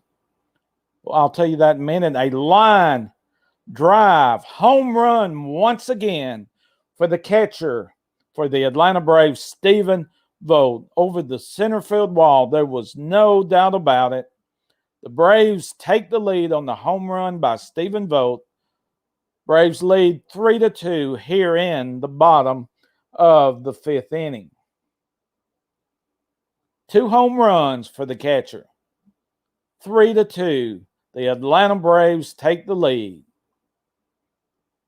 Now to get back to the question why we don't show the game. A couple of years ago, I attempted to put just some highlights of the game, but MLB came back with a strike on my channel, and I had to take it down. So I tried it a couple of times, tried to work around what you can and can't do, and every time I would get a strike, and I just decided not to attempt anymore. I know some people can get away with it, but I don't want my channel to be taken down. So you have to abide by YouTube rules. So I hope that answers your question. Appreciate the question. Okay, now pinch hitting is Adrianza pitch hitting for Noah. He flies out to the left fielder Hernandez for out number 2.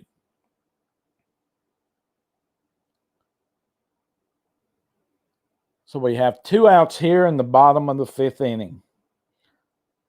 The Atlanta Braves have taken the lead on the Washington Nationals 3-2 on the solo home run once again by the catcher Stephen Vogt. He's excited in the dugout.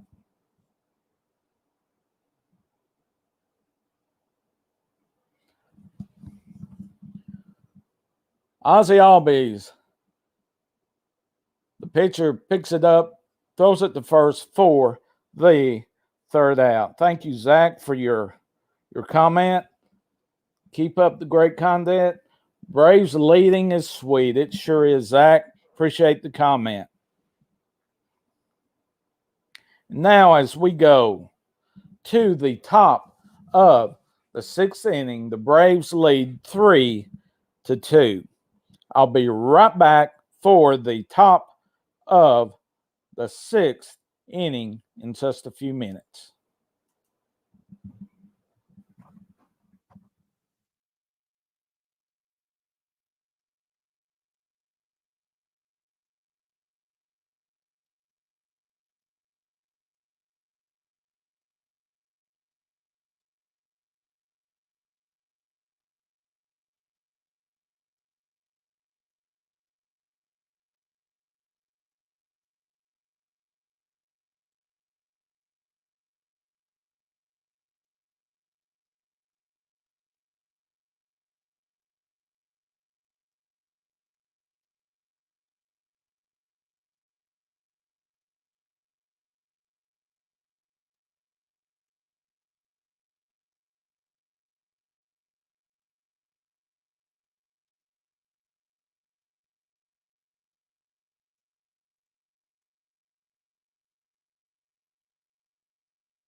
And now we are back for the top of the sixth inning. We have a pitching change for the Atlanta Braves. AJ Minter replaces Noah.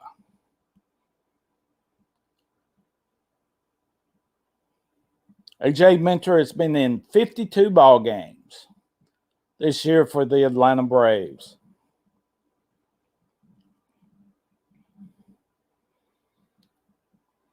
Batting first for the Washington Nationals, the right fielder Juan Soto. Soto is 1 for 2 on the evening. He takes a ball inside. Soto squares around like he's going to bunt, but takes it at 1 ball and no strikes.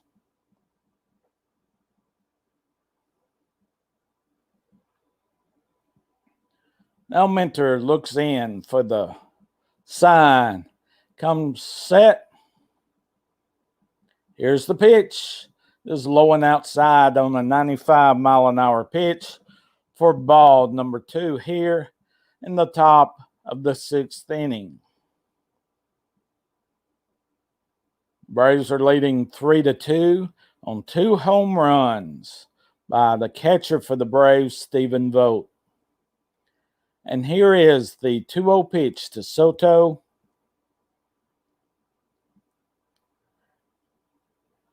He takes it for a strike on the 95-mile-an-hour pitch on the outside corner for strike number 1. There's 2 balls and 1 strike.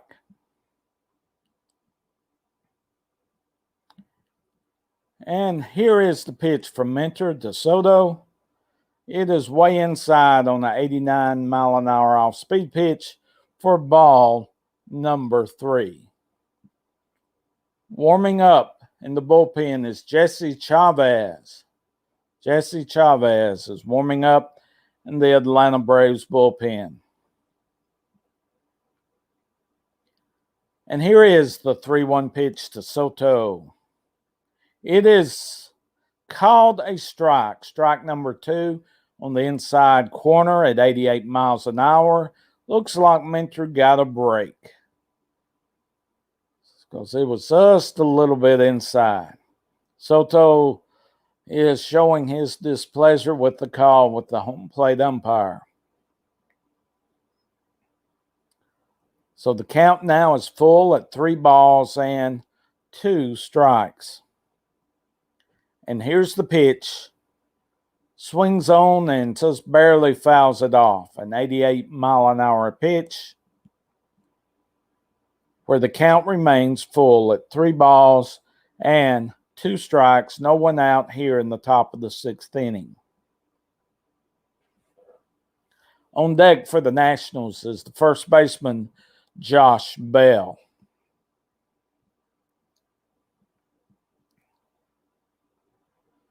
And here's the 3-2 pitch. Swings on and over the third baseman, Austin Riley, for a base hit. So a leadoff single by Juan Soto of the Nationals. Runner on first, nobody out. Looks like he kind of hangs a breaking ball there. Keeps it up, and Soto serves it over the third baseman, Austin Riley.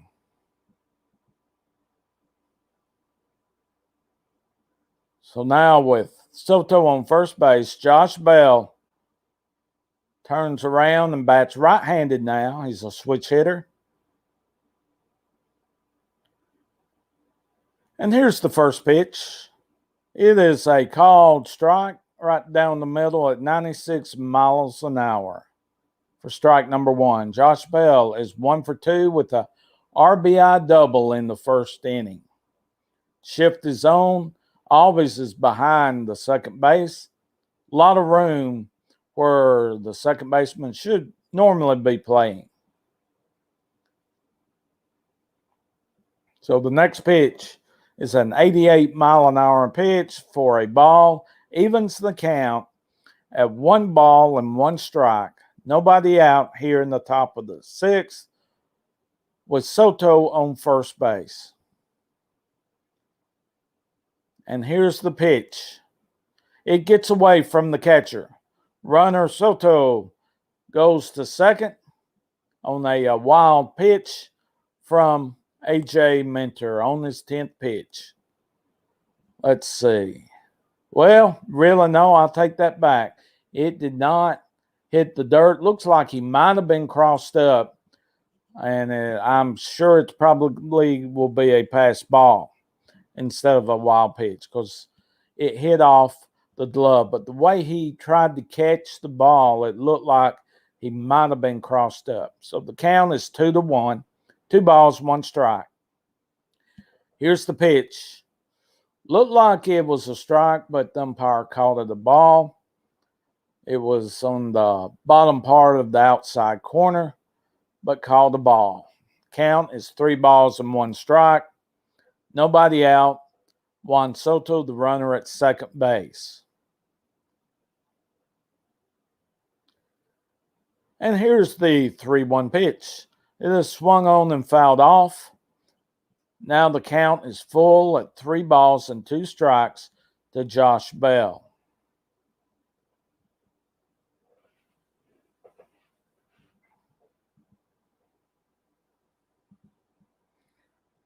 The left fielder Hernandez is on deck for the Nationals.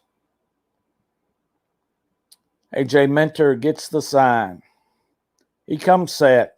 Here's the 3-2 pitch. He fouls the ball down the third base line. Just foul as Austin Riley picks up the ball. Counts 3 balls and 2 strikes with no one out here in the top of the 6th inning. A.J. Minter this inning so far has thrown 13 pitches. Soto leads off second base. And here is the 3-2 pitch to Josh Bell. Swings on and fouls it off at 86 miles an hour. The count remains full at 3 balls and 2 strikes.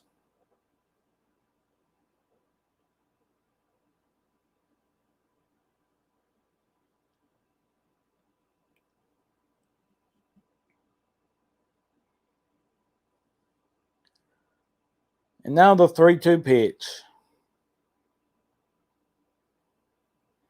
He swings on, grounds it to third baseman Austin Riley, throws it on to first base Freddie Freeman for the first out of the inning. Juan Soto is not able to advance to third. He stays at second. So we have a runner in Soto at second base with 1 out for Hernandez. Looks like that Noah, maybe one of the reasons he came out, like he wasn't walking just right. Might have been the reason that he might have come out. We'll find out later after the game. And now here's the first pitch to Hernandez. His ball high and inside at 90 miles an hour for ball number 1.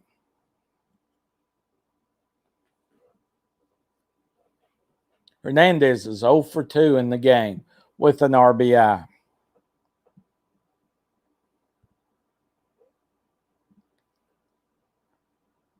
Now here's the 1-0 pitch. Off-speed pitch at 87 miles an hour high. 2 balls and no strikes to Hernandez, the left fielder.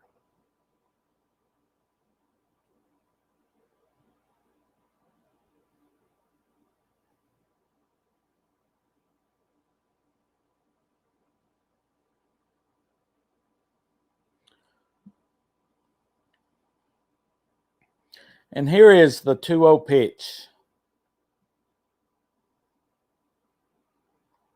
It is fouled off. The count now is 2 balls and 1 strike. Yes, we do need Atlanta to keep up the winning streak. Thanks for your comment.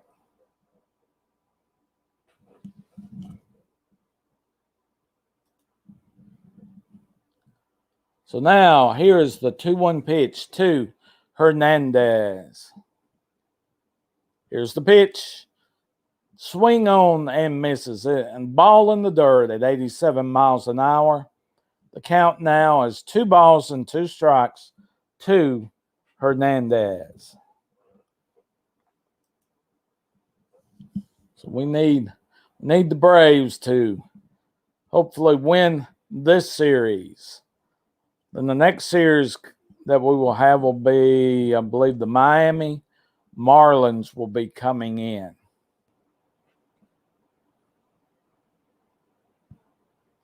And the 2-2 pitch swings on a grounder to Freddie Freeman, runs over, steps on the bag for the second out of the inning.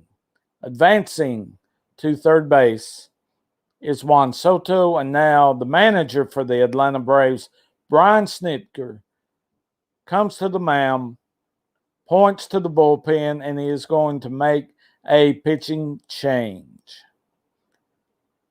New pitcher for the Atlanta Braves will be Jesse Chavez. Jesse Chavez will be the next pitcher for your Atlanta Braves.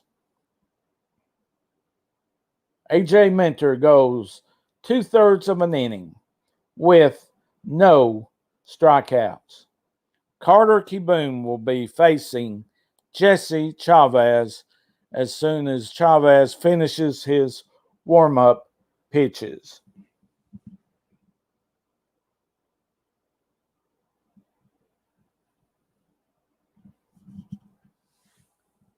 So we will be right back as soon as Jesse Chavez finishes his warm-up pitches. So there's a break in the action. The Atlanta Braves have a 3-2 lead on the Washington Nationals. I'll be right back.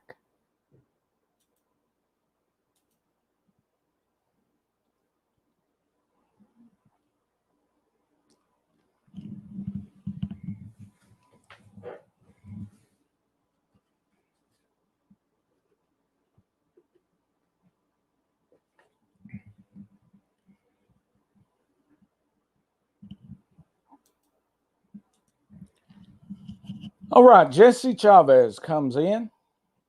Jesse Chavez has an ERA of 2.66 on the year. Jesse Chavez, of course, wears the old time, if you remember Chris Sabo back with the Cincinnati Reds years ago. He kind of has the goggle glasses. Not exactly like it, but that he wears that on the mound. Whenever I see Chavez pitch, that's who I am reminded of. So he comes on and faces Carter Kieboom here in the top of the 6th inning. Juan Soto is on third base. 2 outs. Here's the pitch. And a liner down the first base line into right field scores Juan Soto. Kieboom once again gets a base hit. And now the game is tied. The Braves 3 and the Nationals 3. Here in the top of the 6th inning. So that run belongs to A.J. Minter.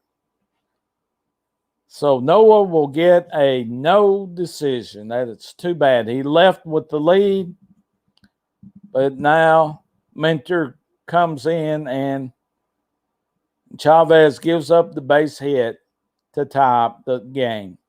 Now batting the catcher for the Nationals, Ruiz. The count is no balls and 1 strike. Carter Kieboom is on first base. And here is the 0-1 pitch to Ruiz, who is 0 for 2. Takes the pitch down, almost in the dirt at 85 miles an hour for ball number 1. So it's 1 ball and 1 strike, 2 outs, a runner on first base. Here in the top of the 6th inning.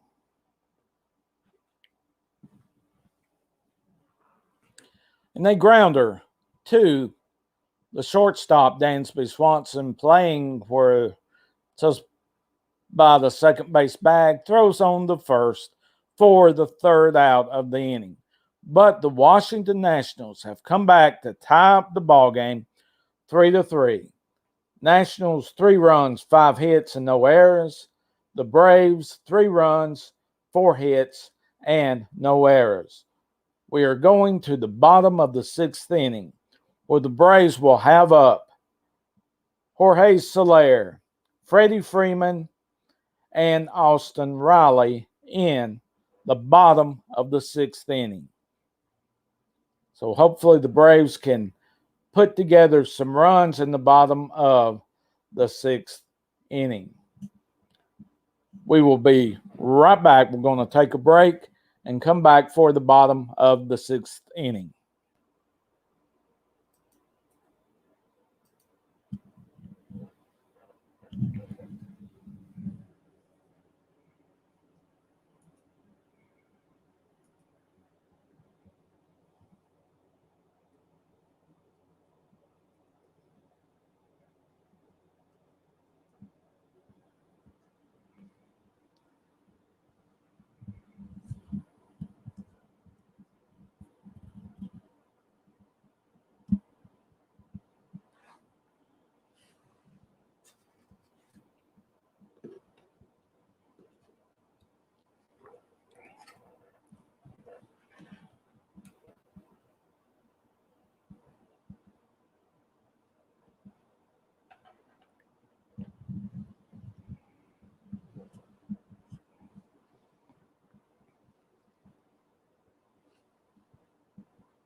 All right, we are back. Eric Feed is still in the ball game. We're in the bottom of the 6th inning. Jorge Soler will be the leadoff hitter for the Atlanta Braves.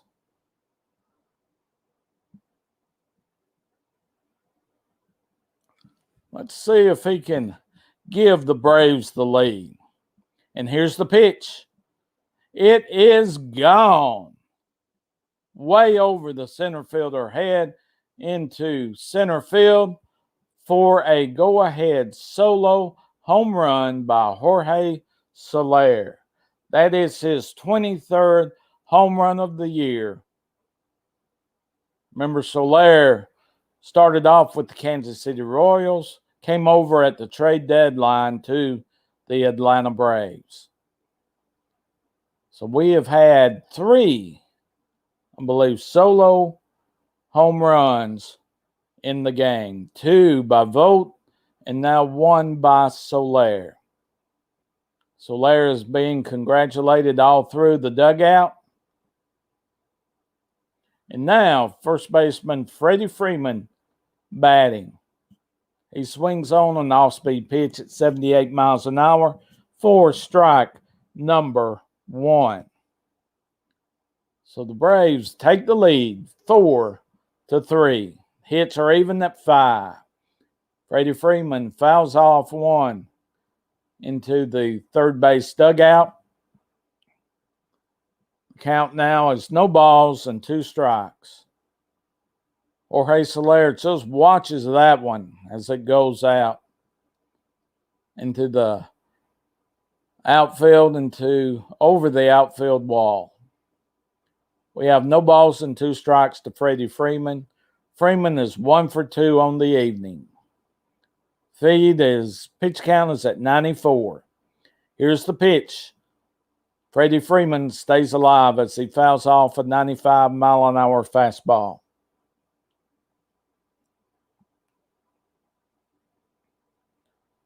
Freeman had a double in the 4th inning and came around to score on Austin Riley's double.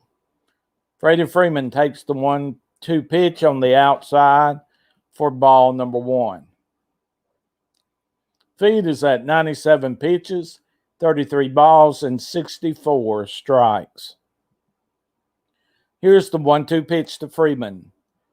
Just barely high. at 89 miles an hour.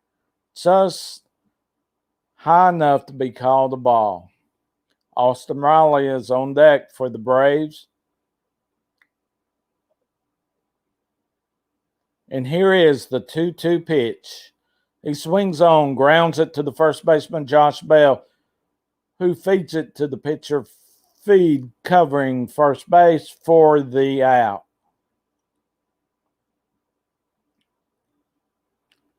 They are on TV. They're showing again the replay of the home run by Soler as he watches it go over the center field wall. And now up for the Atlanta Braves with one out is the third baseman, Austin Riley. Off-speed pitch just barely comes around the inside corner of the plate for a strike at 80 miles an hour on the curveball. And the 0-1 pitch. It is way outside, 80 miles an hour in the dirt on the outside part of the batter's box for ball number one. The count is even, 1 ball and 1 strike, 1 out. Atlanta Braves just took a 4-3 lead on the home run by Soler. Here's the 1-1 pitch. Swing on and fouls it off on the third base side for strike number 2. 1 ball and 2 strikes to the third baseman, Austin Riley.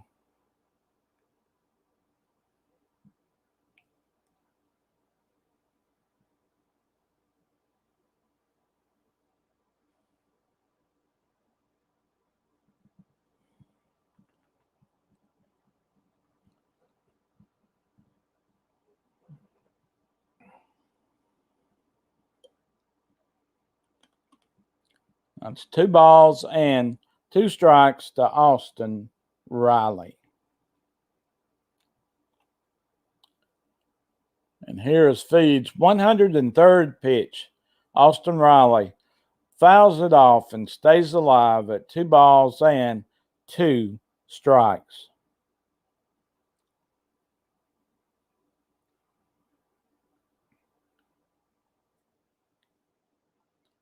So Feed has thrown 103 pitches.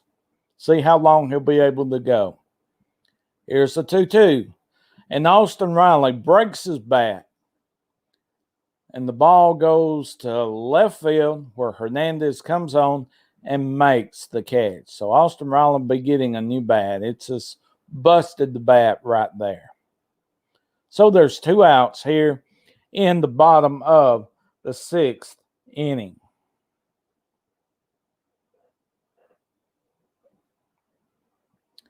Now up to the plate, the left fielder for the Braves, Adam Duvall. He's 0 for 2 for the night, a fly out and a ground out.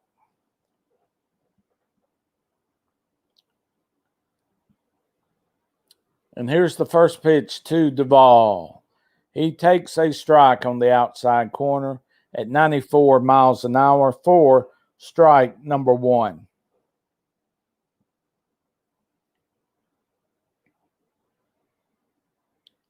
Here's the 0-1 pitch. Ball inside at 94 miles an hour for ball number 1. The count is even now at 1 ball and 1 strike, 2 outs here in the bottom of the 6th inning.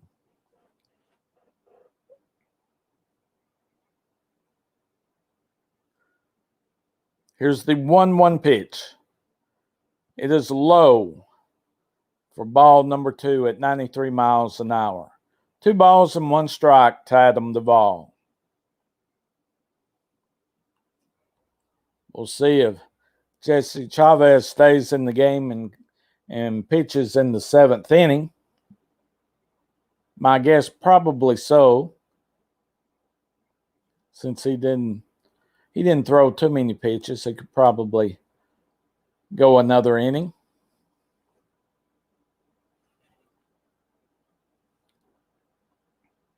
And as Feed gets the sign, here's the 2-1 pitch. He grounds it to the shortstop, over the first base for out number 3. So we have played 6 innings.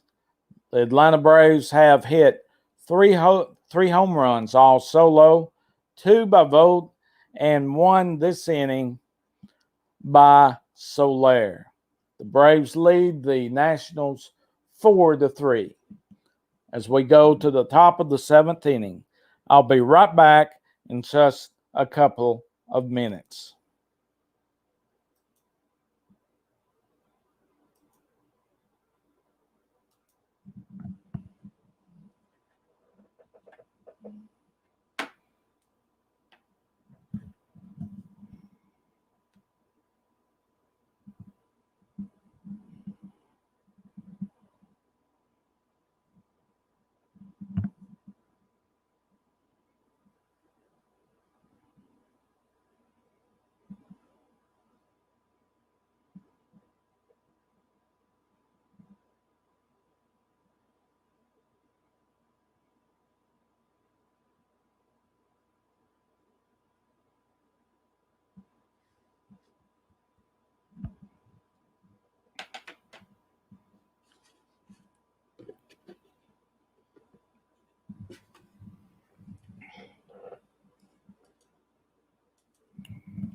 And we are back, going to the top of the 7th inning. We do have a pitching change.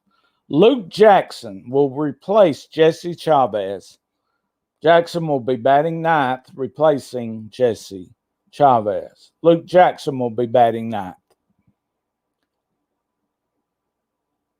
So up batting for the Washington Nationals, the second baseman, Garcia.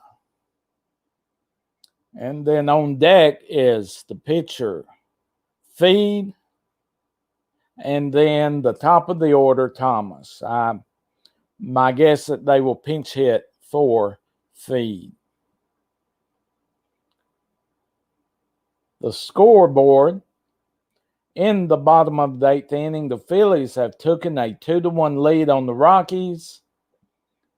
And let me see about the Mets. The Mets are tied with the Marlins in the bottom of the 8th. Now up to the plate is Garcia. He grounds a ball to right field and gets a double. So Luis Garcia doubles on the off-speed pitch, a hanger at 83 miles an hour, and pulls it past the first baseman, Freddie Freeman, into right field. Soler gets to the ball, picks it up, but is not able to get the fast-fleeting Luis Garcia.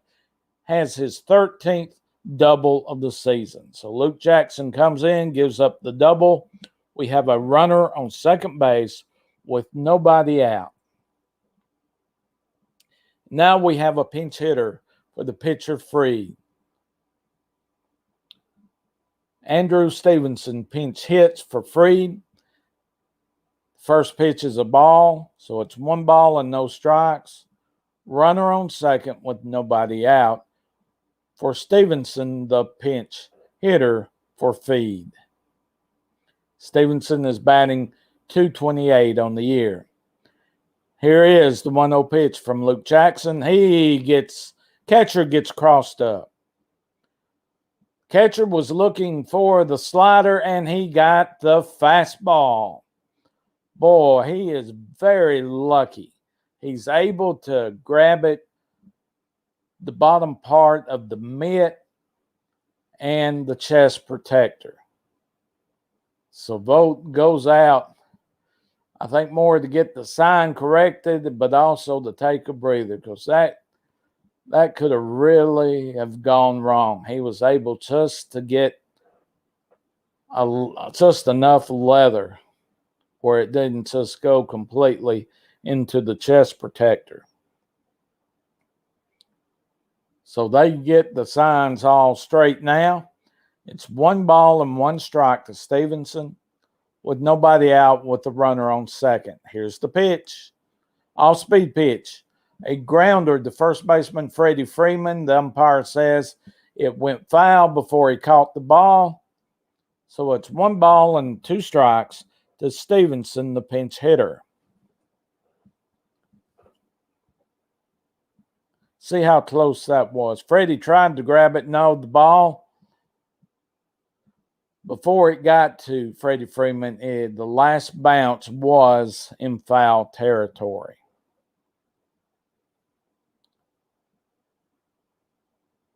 So actually that's the home plate umpire call because it did go foul. So it's 1 ball, 2 strikes. Here's the pitch. The ball is bounced up on a slider, 89-mile-an-hour fastball for ball number 2 to even the count at 2 balls and 2 strikes.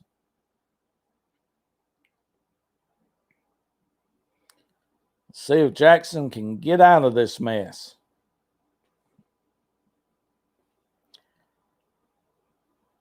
Jackson comes set. Here's the 2-2 pitch. A fastball low at 98 miles an hour. Count now is full at 3 balls and 2 strikes. No one out in the top of the 7th inning with the runner on second base.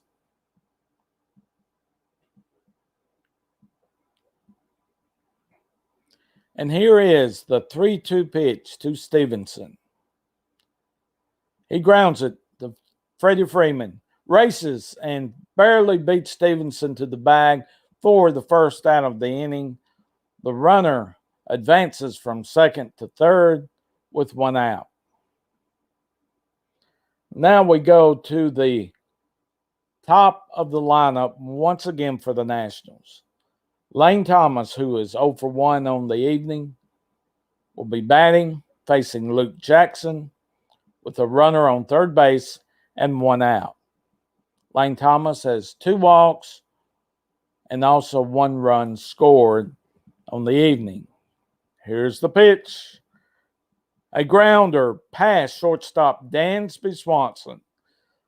The infield was playing in, and it got just past Dansby Swanson. The runner on third scores, and once again, the Washington Nationals come back to tie the ball game. It's 4-4 here in the top of the 7th inning. How close did Dansby come? It was a line drive, and Dansby didn't have a shot. It was between Riley and Swanson. He didn't have a shot. If it'd been right at him, he would have got him and looked the runner back. But it was between Swanson and Riley. Now Escobar up to the plate. Luke Jackson bounces an off-speed pitch at 89 miles an hour for ball number 1 to Escobar. So once again, it's 4-4. Nationals have 4 runs on 7 hits.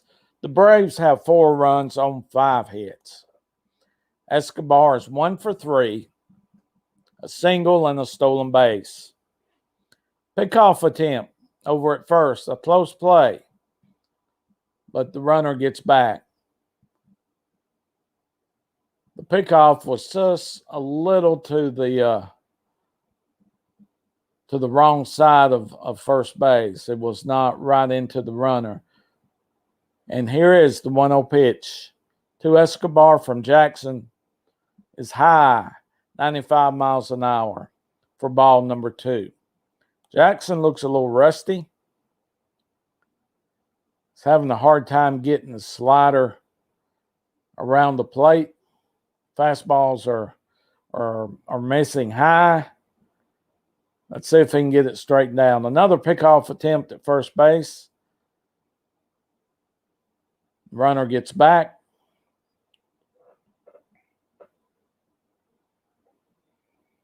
So Lane Thomas leads off first. Gets a good lead. Here's the 2-0 pitch. Off-speed pitch. 83 miles an hour is high. He's having a hard time getting that down in the strike zone. Juan Soto looks on the on-deck circle. and Josh Bell is in the hole. Now the 3-0 pitch to Escobar. Now he throws over the first, trying to keep Thomas close to first base. Now we will see Luke Jackson's 12th pitch. Here's the 3-0. Fastball down the middle at 95 miles an hour. Called a strike for strike number 1. Count now is 3 balls and 1 strike. With 1 out here in the top of the 7th inning.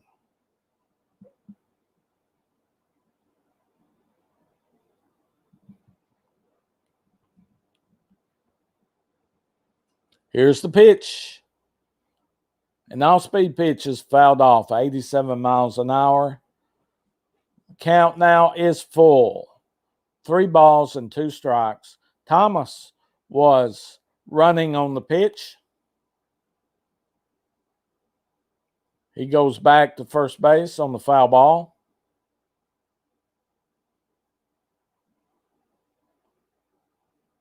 Now everybody's ready. Luke Jackson comes set. And he throws a sinker to Freddie Freeman over at first base, who scoops it up.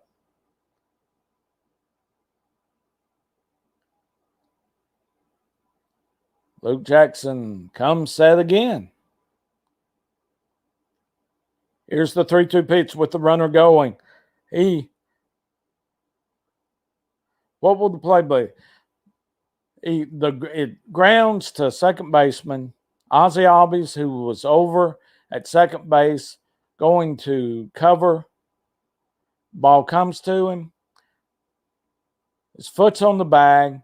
He tries to make the catch, but it looks like it might have hit his throwing hand.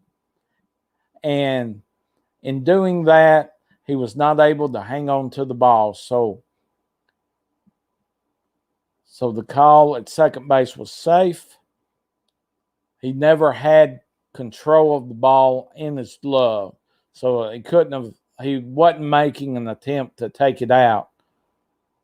If he was doing that, then they would have called him out at second. So we have runners at first and second with 1 out. So they give Ozzie Albies an error. Ball in the dirt. Runner in second. Goes to third base. The call is safe at third. And then the runner at first goes to second. Looks like Vogt is hurt. Brian Snitker and the training staff comes out. Going to have to look at the replay. I don't know if he twisted something as he was trying to get the ball to throw it to third base. Kind of wait for the replay and see what happened. But Vogt is in some pain right now. I don't know if it, let's see what happened.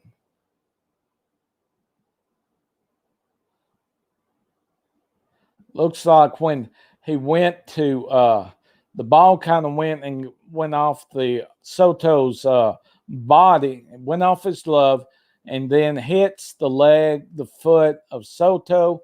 And as Vogt is picking up the ball, his foot kind of stumbles, and then he went down. So I don't know if it could be an ankle or maybe it's a side. I really don't know. But it looks like he's going to have to come out of the game.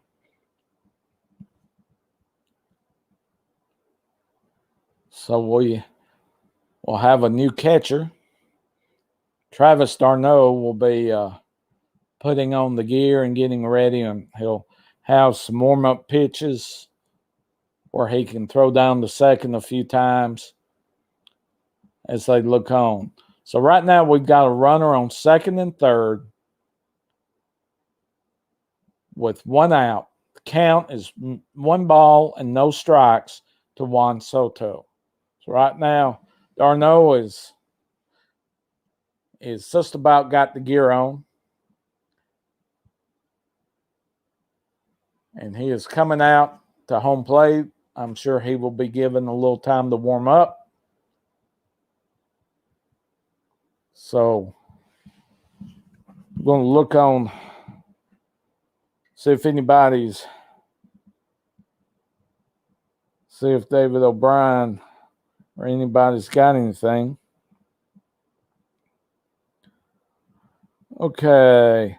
He says, Vogt leaves game after straining something severely while retrieving a wild pitch and throwing off balance. Looked like he was injured making the throw. It looks pretty bad. So that's all we've got now. I'm sure we'll hear something from the Braves in a little while. Ryan Snitker wants to make sure that Arnaud gets enough time to get a throw down to second base. Soto is over there kind of goes back to the on-deck circle, trying to give Darno a little extra time to get ready. Looks like Darno is ready.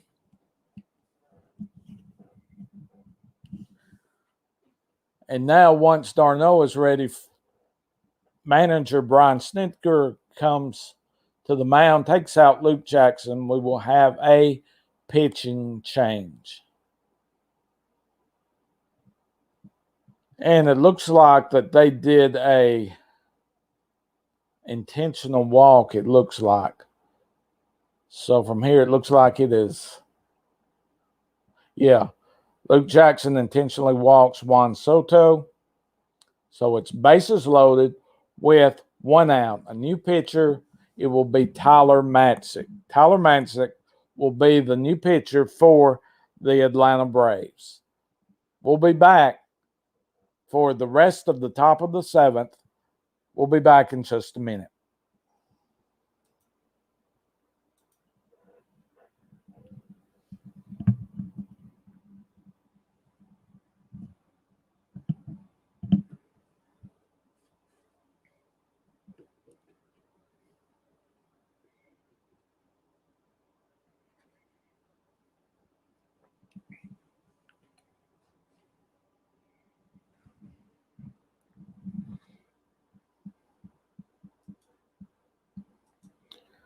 All right, we are back.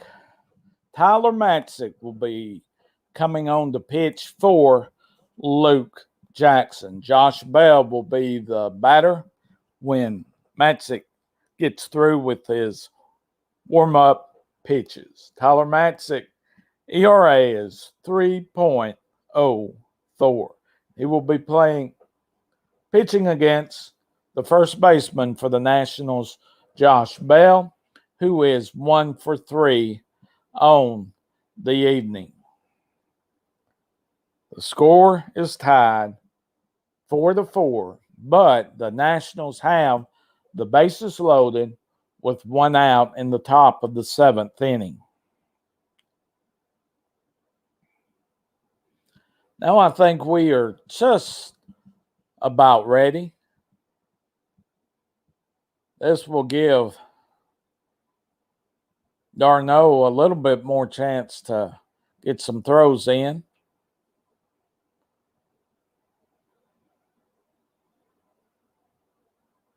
And now we're ready. Matzik is ready.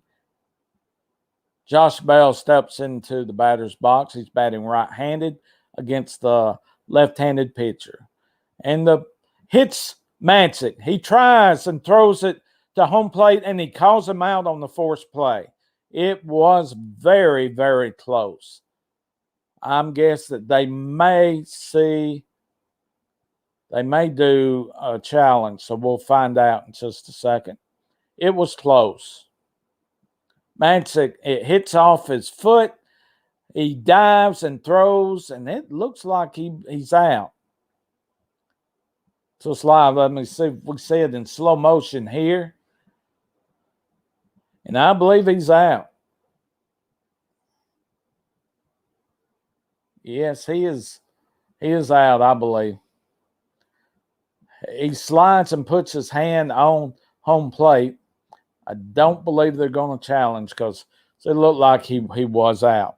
So there is 2 outs in the inning. Still bases loaded. And now Hernandez is batting against Matzik. He bounced that one way up there. It was a 97-mile-an-hour fastball, but it never got close to home plate. A good play by Travis d'Arnaud just to keep it in front of him. So great play by Travis. Great play on the catch at the plate. A good diving play by the pitcher just to get it to him. Here's the 1-0 pitch. It is fouled off at the plate. Count is even now at 1 ball and 1 strike to Hernandez. Luke Jackson is looking on. Luke just didn't have it tonight. He just could not get his pitches over, especially his slider. He could not get them down. They were up. His fastball was up. But here's a line drive to Duvall, who makes a great catch to end the inning. Matzik saves the day. Great play on the play at the plate to d'Arnaud to get the second out, and he gets Hernandez to fly out to first base to end the top of the 7th inning. It could have been a whole lot worse. So as we go to the bottom of the 7th inning, the score is tied 4-4 as we go to the bottom of the 7th inning, where we will have Jock Peterson, Dansby Swanson, and Travis d'Arnaud batting. We'll be right back.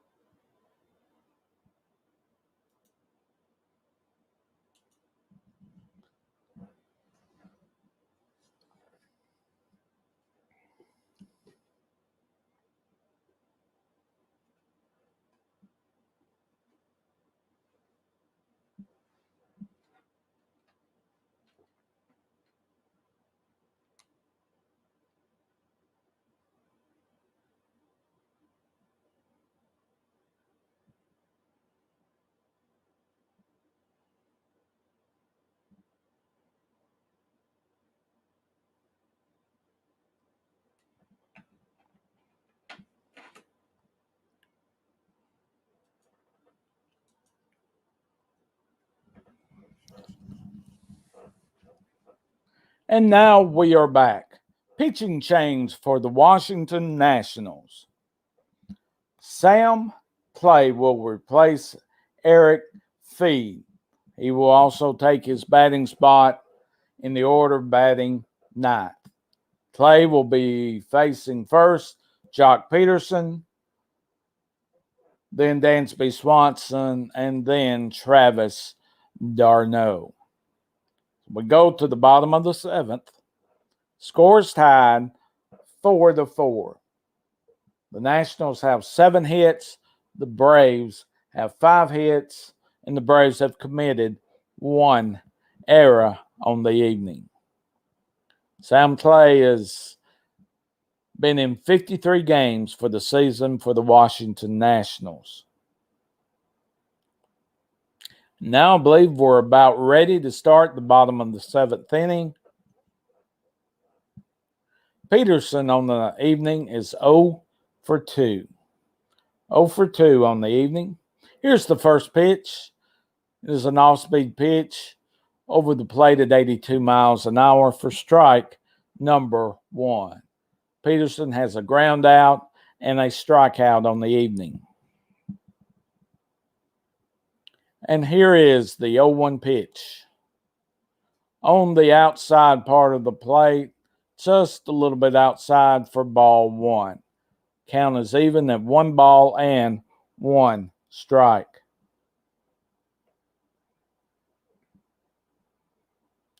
And here is the 1-1 pitch.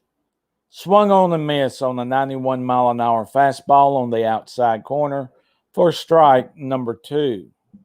It's 1 ball and 2 strikes to Peterson here in the bottom of the 7th inning, leading off for the Braves.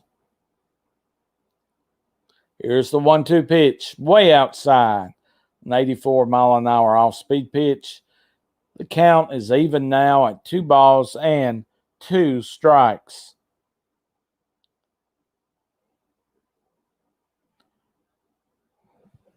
Warming up is Richard Rodriguez in the Atlanta bullpen. And Jock Peterson takes a hanger and lines it into right field for a base hit to start the bottom of the 7th off. Great. It's an off-speed pitch, and he goes with it, lines it over the second baseman's head. And actually, Juan Soto picks it up, gets it back into the infield. And we have a runner at first, and now Dansby Swanson.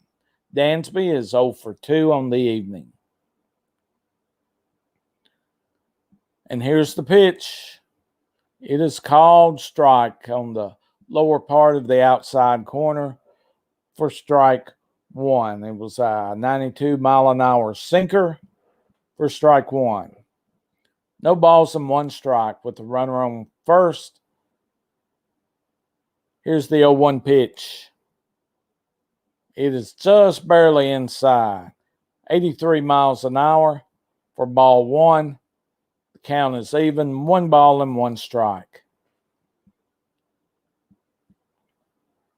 Josh Bell holds on the runner. And here's the 1-1 pitch. It is low and inside. 90-mile-an-hour pitch for ball number 2.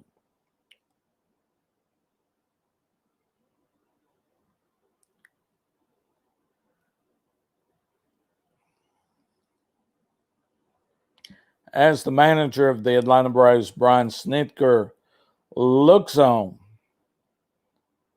pulling for his team, hoping that Dansby Swanson can hit a gapper to bring in Peterson. And now here is the 2-1 pitch. It is way outside on the 84-mile-an-hour off-speed pitch. The count now is 3 balls and 1 strike. No one out with Travis d'Arnaud on deck.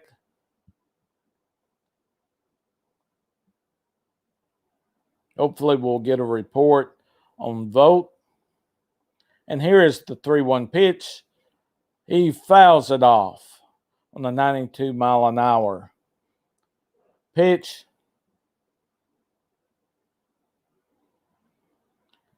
The count is even. 3 balls and 2 strikes. Nobody out with Peterson on first base here in the bottom of the 7th inning. And now here is the 3-2 pitch. He throws it over the first base just to keep Peterson honest. Since it's 3-2, you never know, he might be going on the pitch. But from the looks of it, he didn't have that big of a lead. Now we're ready. Swanson's ready for the pitch from Clay. Here's the pitch. Way outside on the 92-mile-an-hour pitch. A base on balls to Dansby Swanson. The Braves now have runners on first and second. The catcher, Ruiz, for the Nationals goes out to talk to the pitcher. And now the pitching coach for the Washington Nationals trots out. Looks like they will probably be getting a pitcher warmed up to give them time to warm up.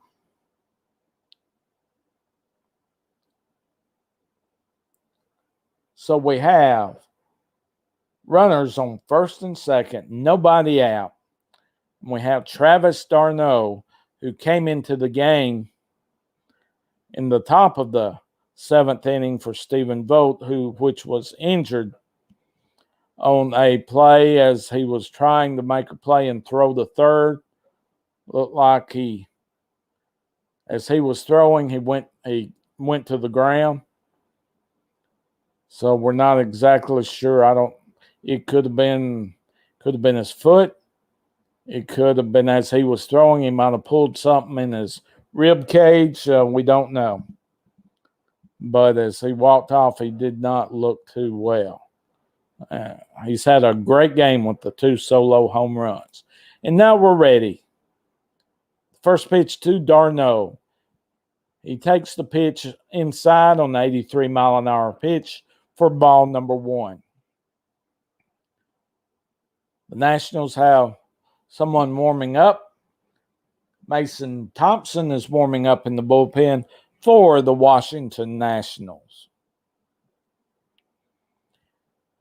And now here is the 1-0 pitch to d'Arnaud. It is low and outside for ball number 2 on the 91-mile-an-hour pitch. So it's 2 balls and no strikes. Nobody out here in the bottom of the 7th inning. Travis d'Arnaud's batting .224 on the year. Remember, he was on the injured list for a couple of months. The injured to is his thumb. Here's the pitch. It's just barely low at 89 miles an hour. Just barely low. Could have been called either way. But we have 3 balls and no strikes to Travis d'Arnaud,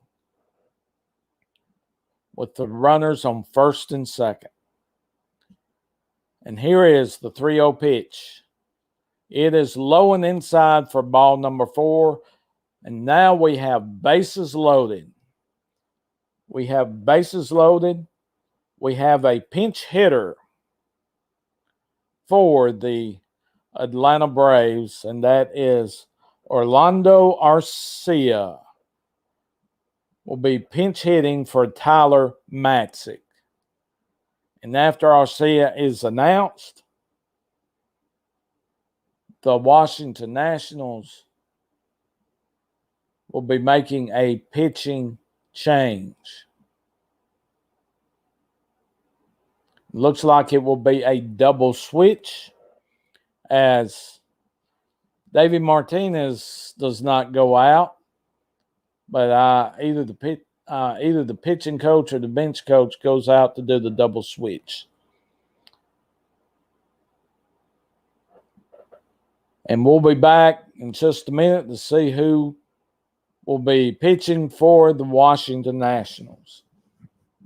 So in the bottom of the 7th inning, the score is tied 4-4, but the Atlanta Braves, with nobody out, they have bases loaded. And we will be right back for the rest of the bottom of the 7th inning in just a minute.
All right, we are back.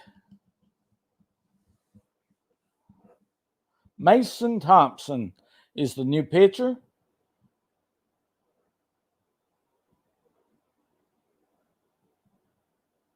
Just trying to find out. It was a double switch. It looked like that Josh Bell is going to be going, I believe, to the outfield, and Zimmerman will be playing first base.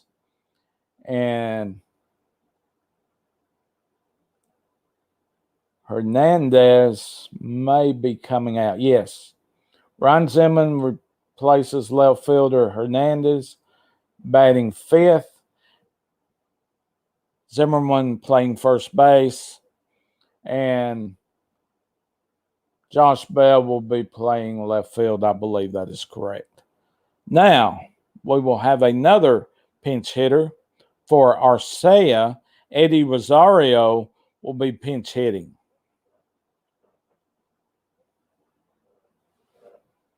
Eddie Rosario pinch hitting.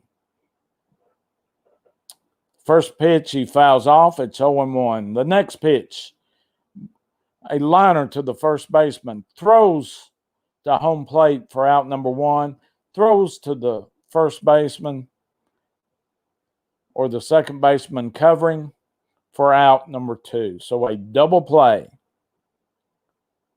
First baseman Zimmerman gets it, throws it to the catcher, and throws it to the second baseman covering for the double play for the Washington Nationals. So the Braves do not score a run on that play. They do still have runners on second and third with 2 outs. Now back to the top of the order. Ozzie Albies, who is 0 for 3 on the evening. And here's the first pitch. It is low. It hits the catcher's foot. But no runners. Runner at third is not able to advance. So we have 1 ball and no strikes as manager Brian Snitker of the Atlanta Braves looks on. So it looks like that they will intentionally walk Ozzie Albies.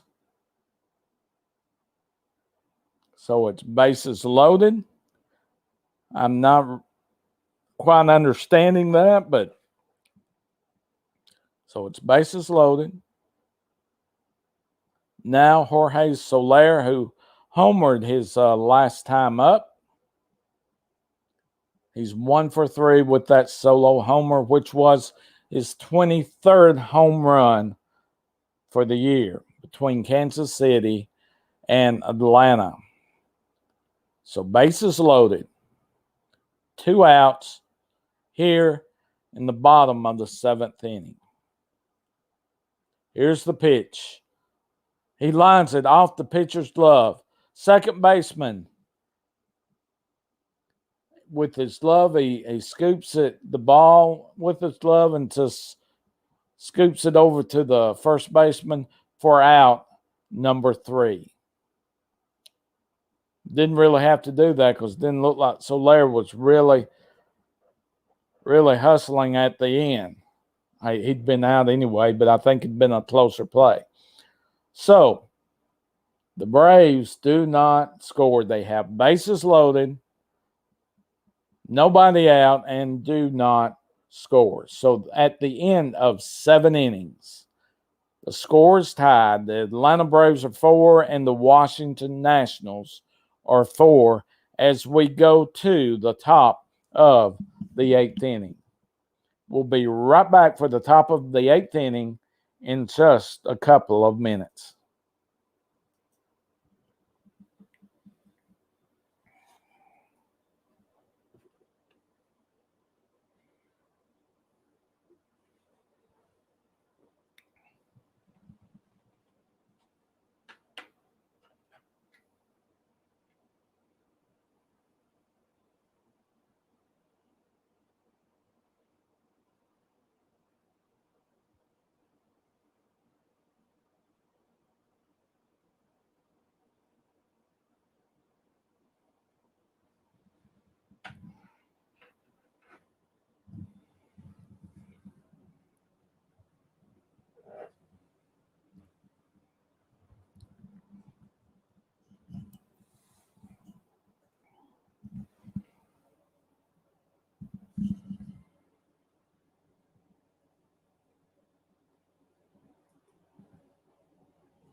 And we are back for the top of the 8th inning.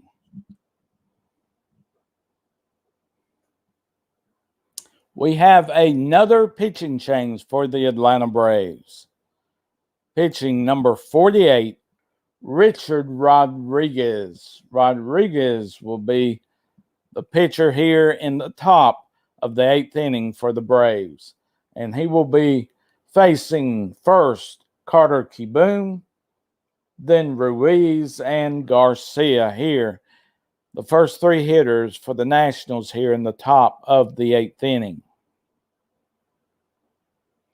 So the Braves missed a beautiful opportunity to take the lead in the bottom of the 7th inning, but with that double play, just kind of messed things up. Here's the first pitch, and Carter Kieboom fouls it off for strike number 1 here in the top of the 8th inning.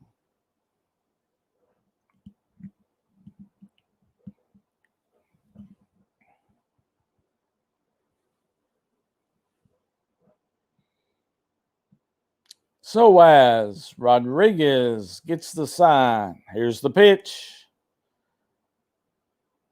And it is a fly ball to center fielder Jock Peterson.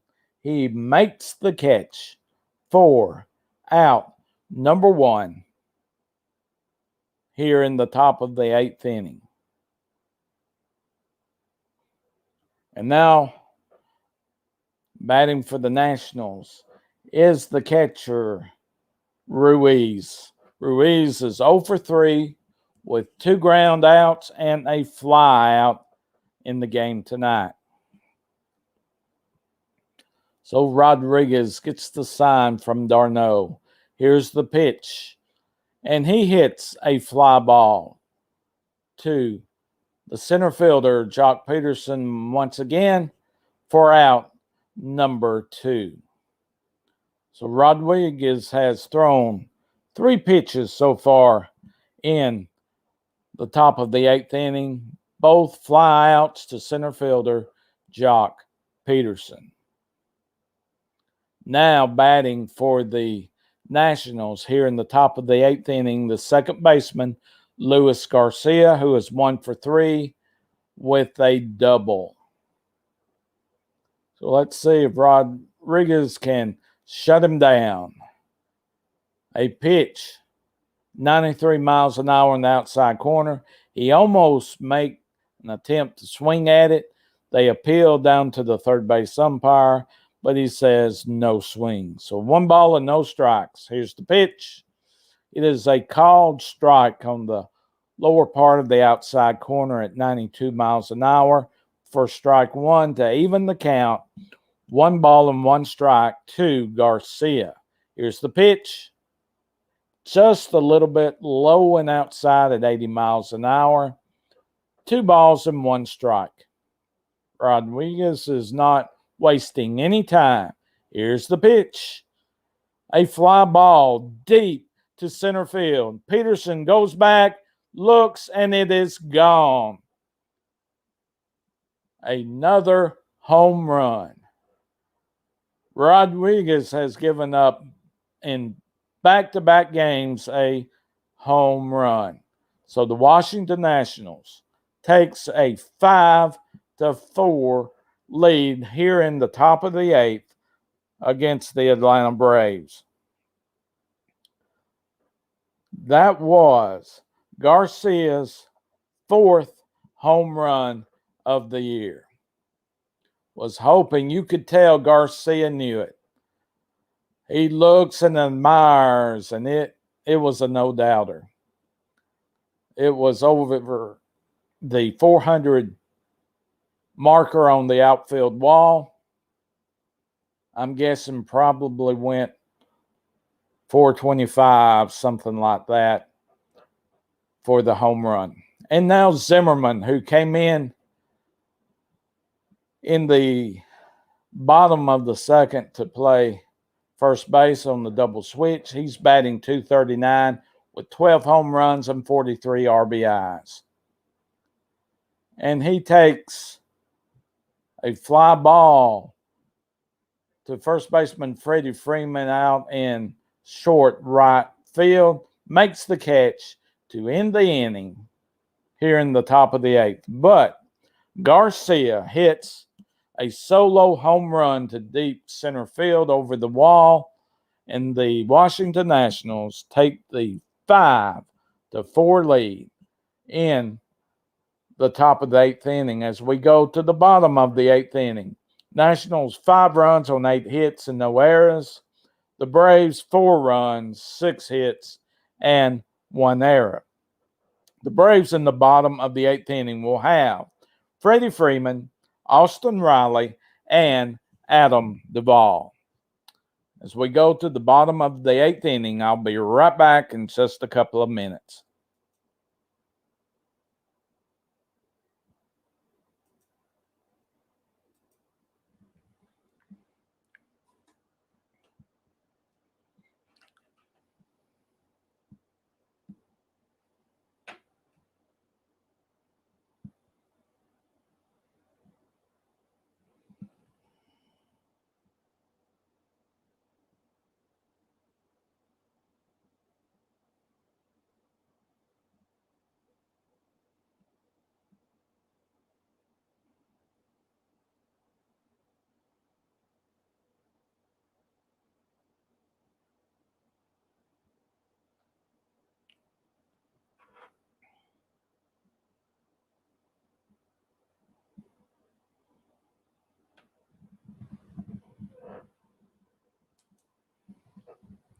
All right, we are back for the bottom of the eighth inning.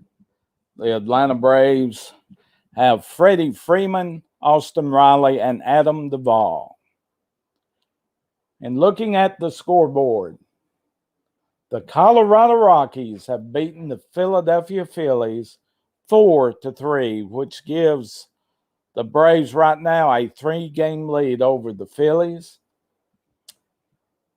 And also good news out of New York. The Marlins beat the New York Mets 3-2. So good news. See if the Braves can make a comeback where they can gain a game each on the Phillies and the Mets. Now the first pitch to Freddie Freeman is a ball low at 82 miles an hour for ball number 1. Thompson is still in the game, pitching for the Nationals.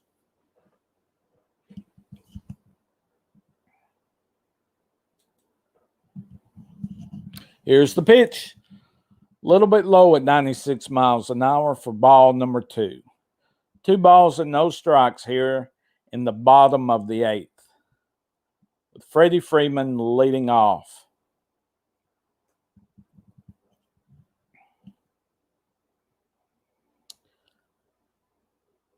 And here's the 2-0 pitch. Freddie Freeman fouls it off, a 96 mile an hour pitch for strike 1. The count is 2 balls and 1 strike here in the bottom of the eighth inning.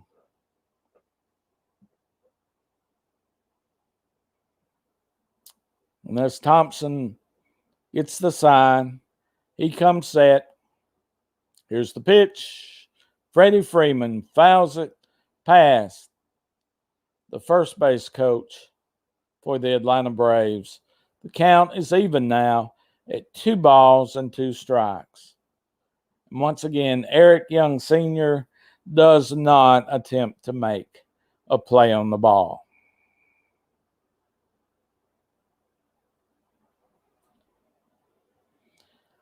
And now the 2-2 pitch to Freddie Freeman. Here it is. And there is a drive to right field. Will it stay fair? In the chop house, it is gone. A solo home run by Freddie Freeman to give the Braves and the Nationals. They are now tied at 5. There was no doubt about that home run. The only doubt was whether it would stay fair. A solo home run, which is the 4th home run for the game. That was Freddie Freeman's 29th home run for the year. So as celebration, into the dugout, gets a hug from Heredia. The Atlanta Braves have come back and they have tied it 5-5. Now, up to the plate, the third baseman, Austin Riley, he takes an off-speed pitch at 82 miles an hour down the middle for strike number one.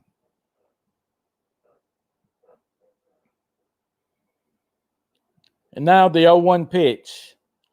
He is jammed, pops it up to the third baseman for the Washington Nationals for out number one. Freddie Freeman gets a hanger.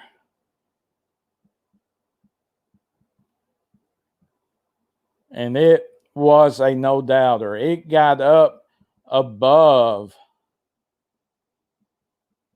where the seats where you come out and sit in individual chairs and have your drink and all, above that. So now Adam Duvall now with one out takes a ball at 96 miles an hour for ball one. Duvall is 0 for 3 with a fly out and 2 ground outs.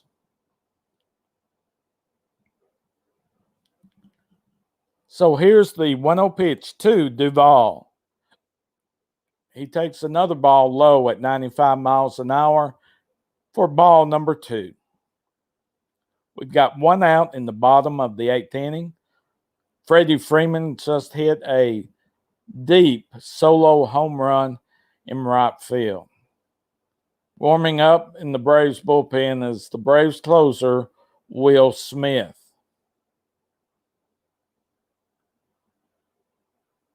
Here's the pitch. And a line drive home run by Adam Duvall to give the Braves a 6-5 lead. No doubt about that. He hit it so hard that he have enough time to get high enough to get over the left field fence.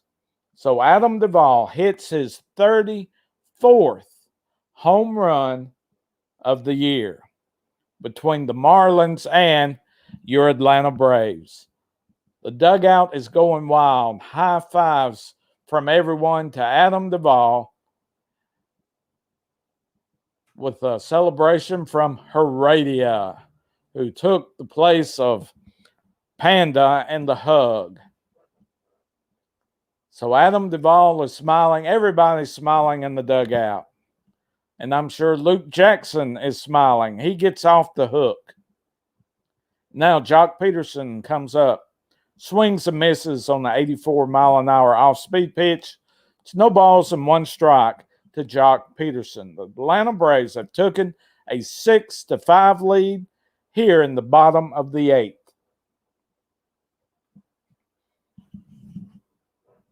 And that's right, Zach.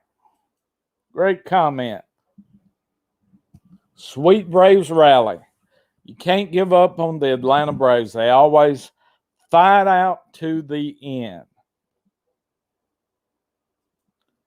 Now, Jock Peterson has a 1 ball and 1 strike count.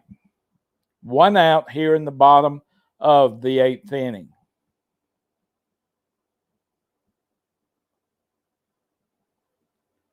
Here's the pitch.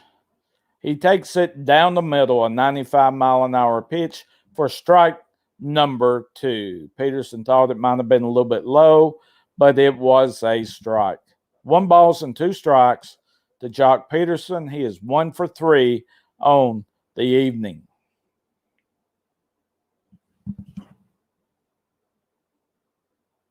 Here's the pitch. It is in the dirt.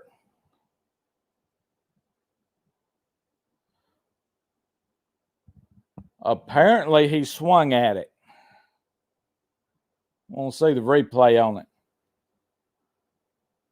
Oh, they're showing now the replay on Duvall's homer. And there was no doubt about Duvall. It gets over the fence and over into the seats for the home run by Adam Duvall. So we have 2 outs here in the bottom of the 8th inning. Peterson, I guess, swung at the ball.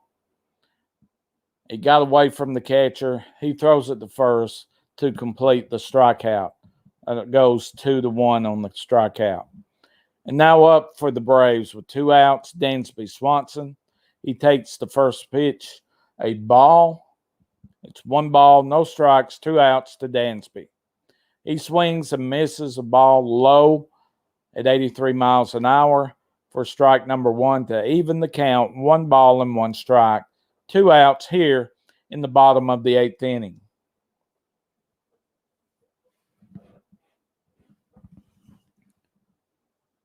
The 1-1 pitch. He swings on the 94 mile an hour fastball for strike number 2. 1 ball and 2 strikes to Dansby Swanson with 2 outs. Like I said, warming up in the bullpen is Will Smith.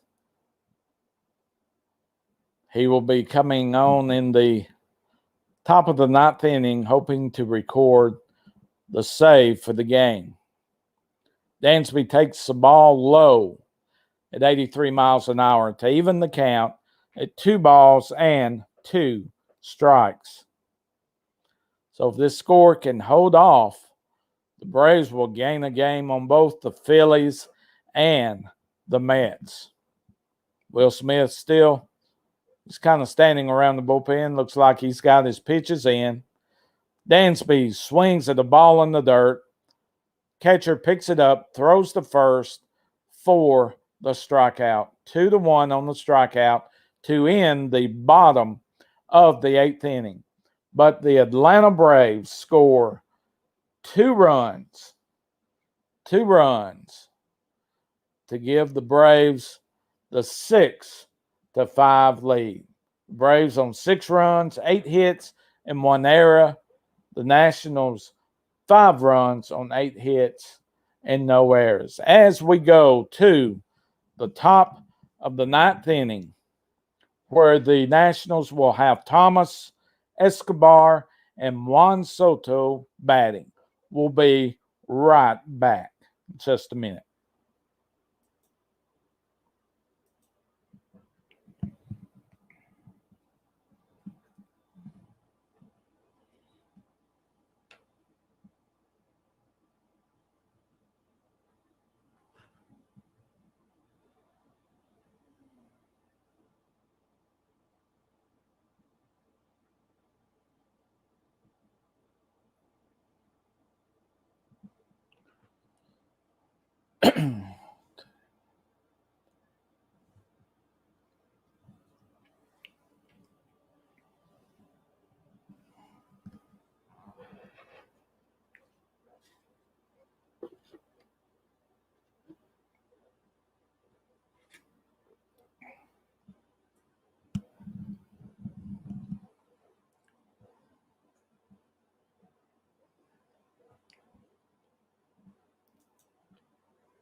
As we go to the top of the 9th, the Atlanta Braves have a 6-5 lead. Here in the top of the 9th, the closer, Will Smith, will be pitching to Lane Thomas when we start the top of the 9th inning. The Atlanta Braves tonight have hit 5 solo home runs on the evening.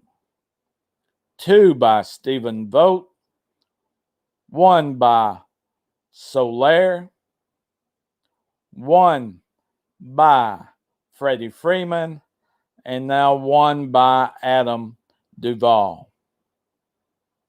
And the other run that scored, Austin Riley hits a double to score Freddie Freeman. And that is your 6 runs for the game. Will Smith is just about ready. He will be facing Lane Thomas, who is 1 for 2 on the evening. And here is the first pitch. It is a fastball. It is a line deep to center field. A dive by Peterson. He is not able to make the catch. Runner now goes to third base for a triple. It came close to being a home run. But Jock Peterson did everything he could to try to make the catch, but it goes off his glove. Let's see how close he came. He jumped up. The ball was in his top part of his glove, but as he was trying to close the glove, the ball came out.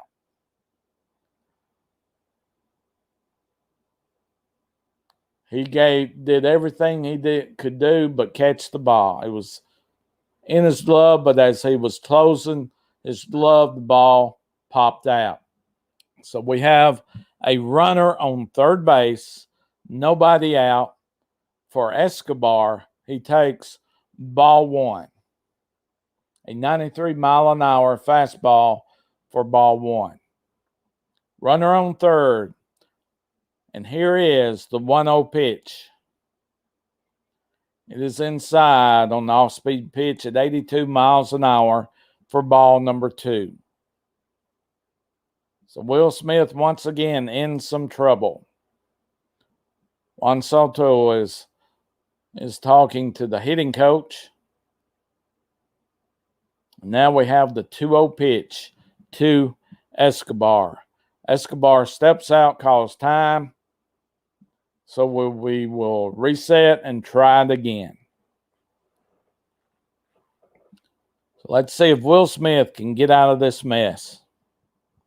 It's 2 balls and no strikes. Here's the pitch. It is fouled off down the third base line, but foul. Count now is 2 balls and 1 strike to Escobar here in the top of the 9th inning. Man, if Peterson just could have hung on. Here's the 2-1 pitch. Off-speed pitch. He swings on and misses it to even the count at 2 balls and 2 strikes.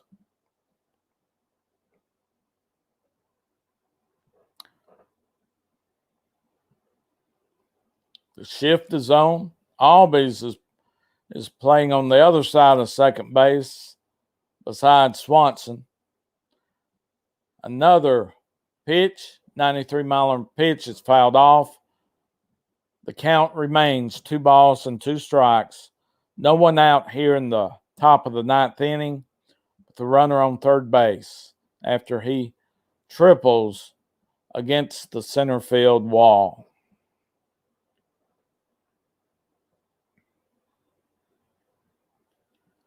And now here is the 2-2 pitch.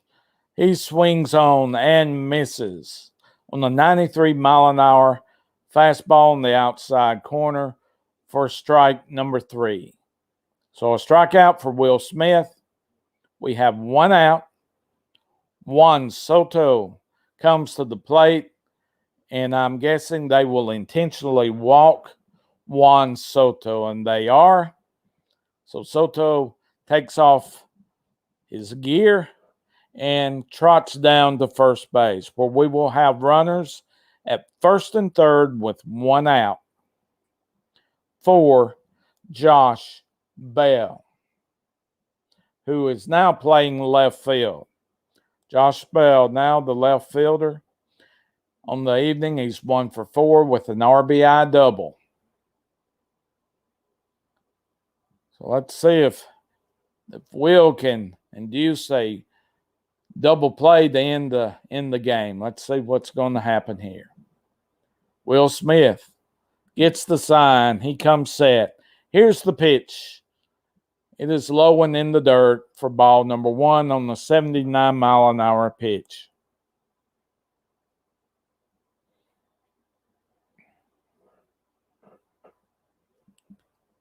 Games are not always easy.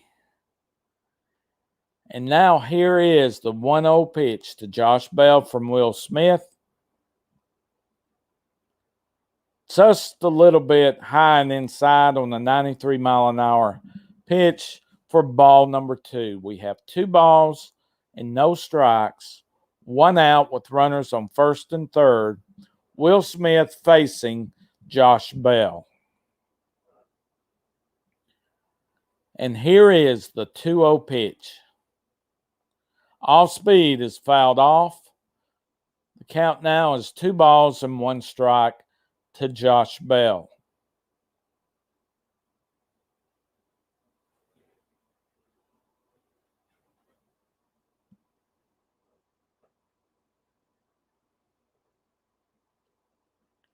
And now Will Smith gets the sign.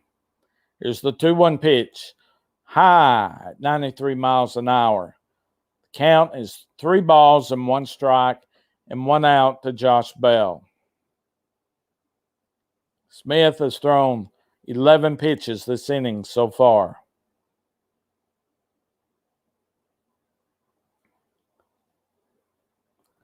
And now the 3-1 pitch to Josh Bell. Here it is. Down the middle. A liner. Shortstop to second base to first base. And Freeman is not able to make the play. Josh Bell advances to second base. Now we have a tie ball game once again. Freddie Freeman did his very best trying to save Ozzie Albies from his throw. So we're tied up once again at 6-6. Let me look at the play. Swanson throws it to second baseman Ozzie Albies, who was a little bit high. And that kind of, if Freddie dove and Suss missed catching it. He did everything that he could. If it could have hung on in his glove, his foot was on the bag. He stretched to try to make the play, did his very best, but Suss could not hang on. So we have a runner on second base. So Smith has a blown save. It's all tied up again. No balls and 1 strike to pinch hitter Riley Adams.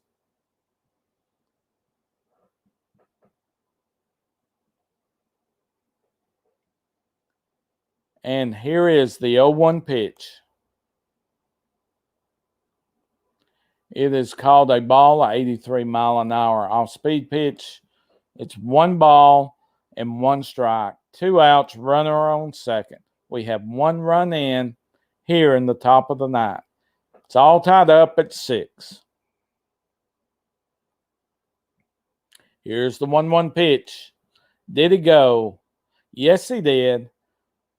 It is 1 ball and 2 strikes now to Riley Adams, the pinch hitter. Josh Bell at second, 2 outs. And here is the 1-2 pitch to Adams. It is ball high, 93-mile-an-hour pitch to even the count at 2 balls and 2 strikes.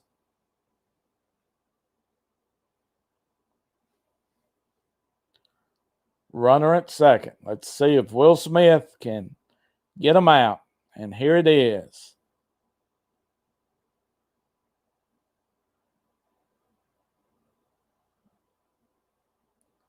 And he is out. Riley Adams strikes out swinging catcher Travis d'Arnaud, the first baseman, Freddie Freeman. Another 2-1 strikeout. So, as we go to the bottom of the 9th, it's all tied up 6-6. Let's see if the Braves can walk it off in the bottom of the 9th inning. The Braves will have in the bottom of the 9th Travis d'Arnaud, Will Smith, who I'm sure will be pinch hit for, and then the top of the order, Ozzie Albies. So it's tied up 6-6. Nationals 6 runs on 9 hits and no errors. The Braves 6 runs on 8 hits and 2 errors. So we will see who the Braves, who they will be facing, since the pitcher Thompson was pinch hit for. We will see who they will be facing. So it will be Travis d'Arnaud, pinch hitter for Will Smith, and then Ozzie Albies. Boy, it was close. They almost pulled that double play to get out of the inning. And now the pitching change for the Washington Nationals. It will be Wander Sarah. His ERA is 6.64. Serrera replaces Mason Thompson. He will be batting in the 5th spot for the Washington Nationals.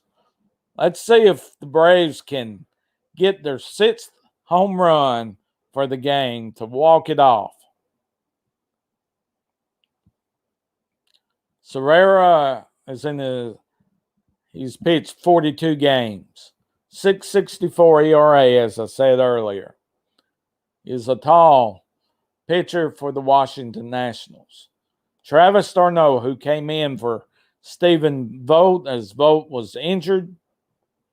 His first plate appearance, he walked his first time up. And now we're ready for the bottom of the 9th inning. Here's the first pitch.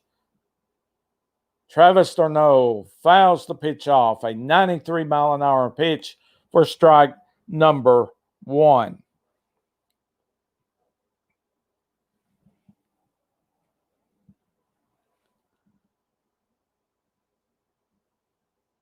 And now, as the pitcher looks in, gets the sign, comes set, here it is. He takes a ball low, 80-mile-an-hour off-speed pitch. The count is even, 1 ball and 1 strike. As d'Arnaud leads off the bottom of the 9th inning. Here's the pitch. It is a called strike down at the bottom of the strike zone on the outside corner. Count now is 1 ball and 2 strikes to Travis d'Arnaud. Here's the pitch. Another off-speed pitch, low at 80 miles an hour, evens the count at 2 balls and 2 strikes. As manager Davey Martinez looks on from the Washington National dugout. And now the 2-2 pitch. Here it is. It is swung on and missed by Travis d'Arnaud for the strikeout for out number 1 here in the bottom of the 9th inning.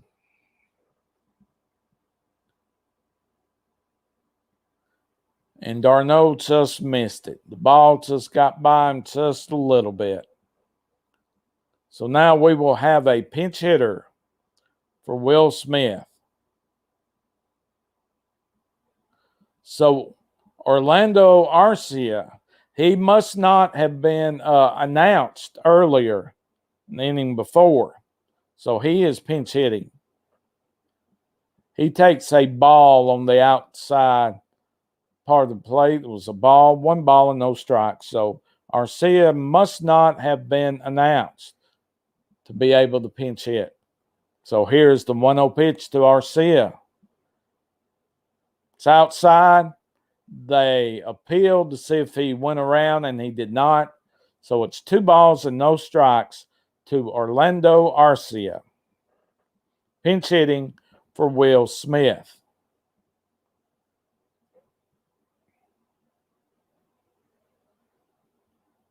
And here's the pitch.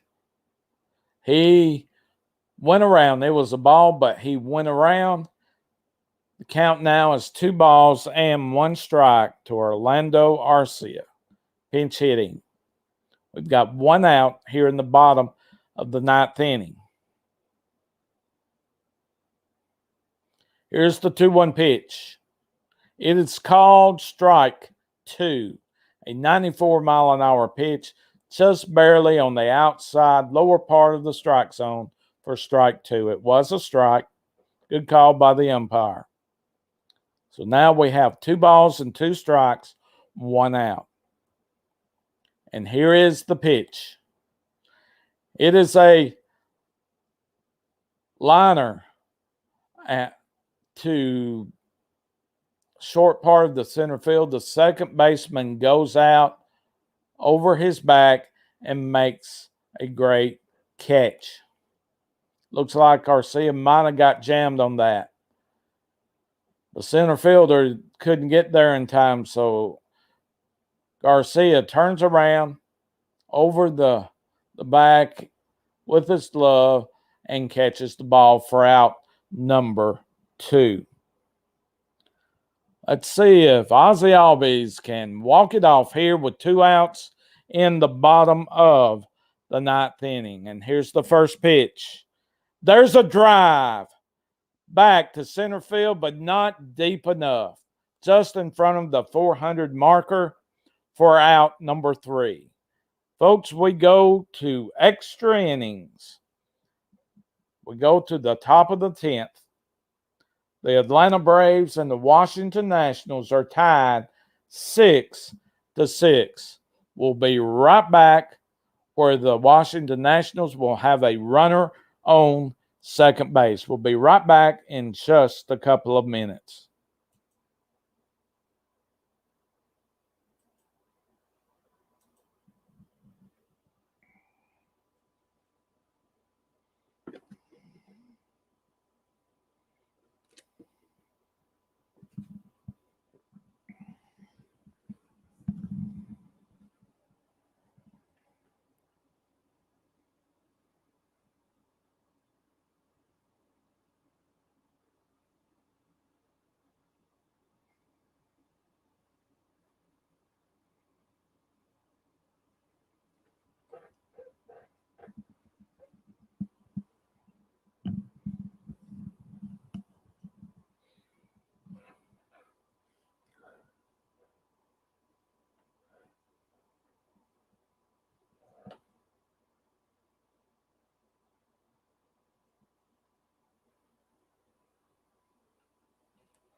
All right, we are ready for the top of the 10th inning. Extra innings between the Washington Nationals and the Atlanta Braves on this rubber game match for the series, this 3-game series. Pitching change for the Atlanta Braves. Jacob Webb replaces the closer for the Braves, Will Smith. So the Braves need to pull this one out so they can gain a game both on the Phillies and the Mets. Now up to the plate for the Washington Nationals is Carter Kieboom. Josh Bell will be the runner at second base since he made the last out in the top of the 9th inning. So Josh Bell, the runner at second base.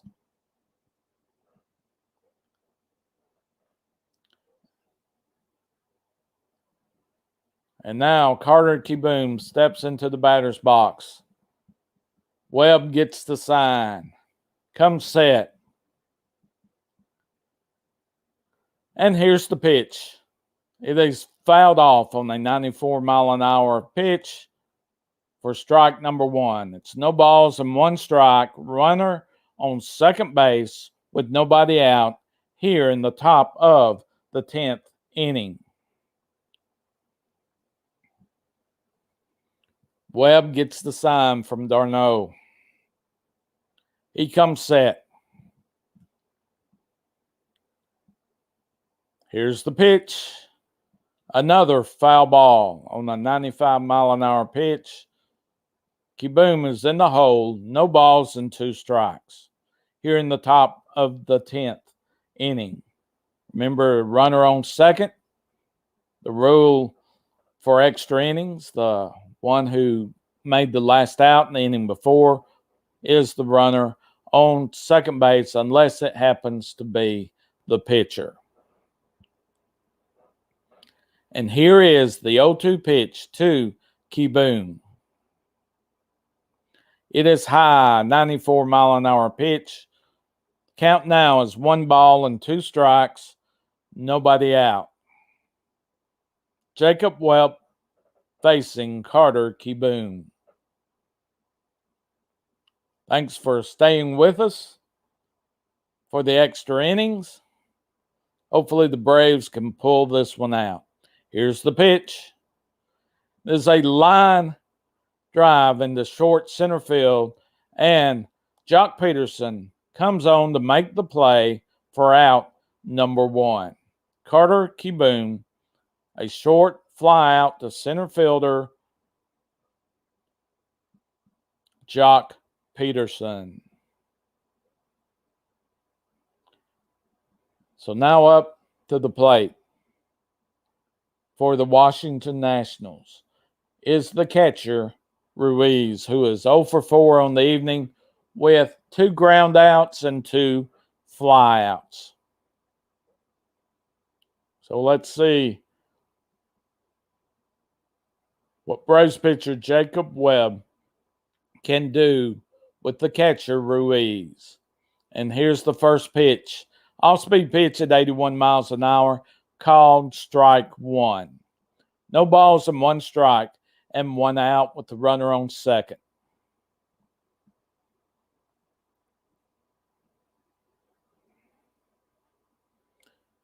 Jacob Webb comes set.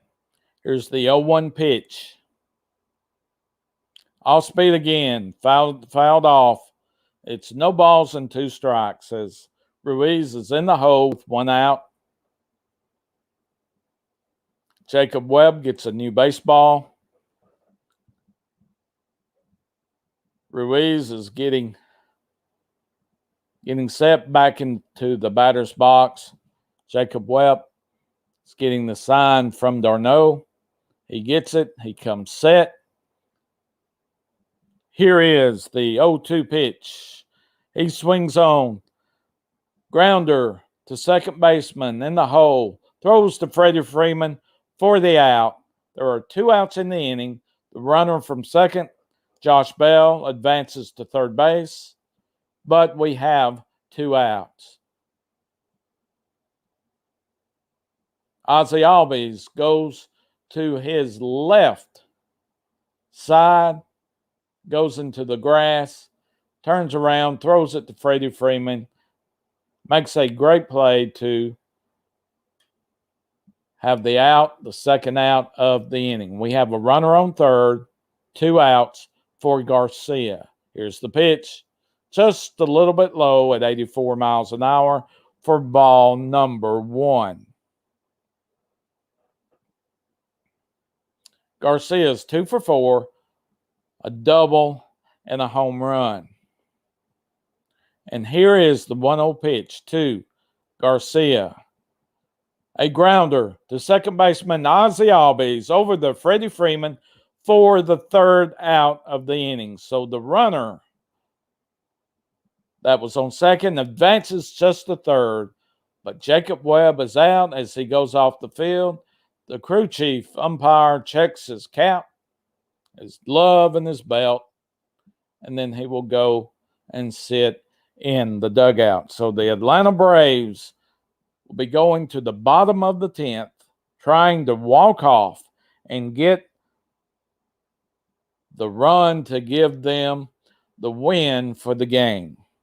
So as we go to the bottom of the 10th inning, due up for the Braves, Soler, Freeman, and Austin Riley.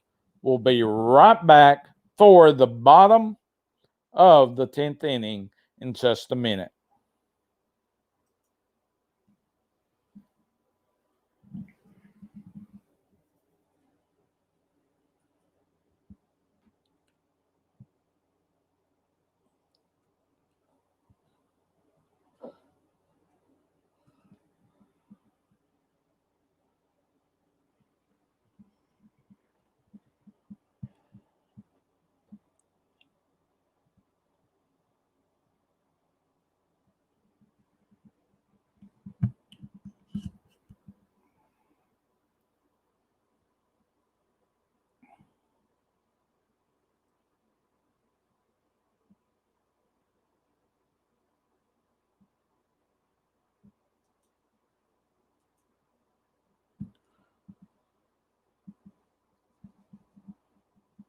All right, we are back.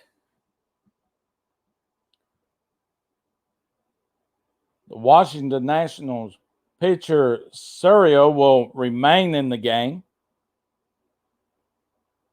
Soler will be the leadoff hitter. Ozzie Albies will be the runner on second base. So we have a good runner with speed on second base. So let's see what the Braves can do here in the bottom of the 10th inning. Ozzie Albies on second. Jorge Soler is leading off the bottom of the 10th inning. Remember, Soler hit a solo home run in the 6th inning. Braves have had 5 so far in the game. And here's the first pitch. It is high and outside on the 90-mile-an-hour pitch for ball number 1.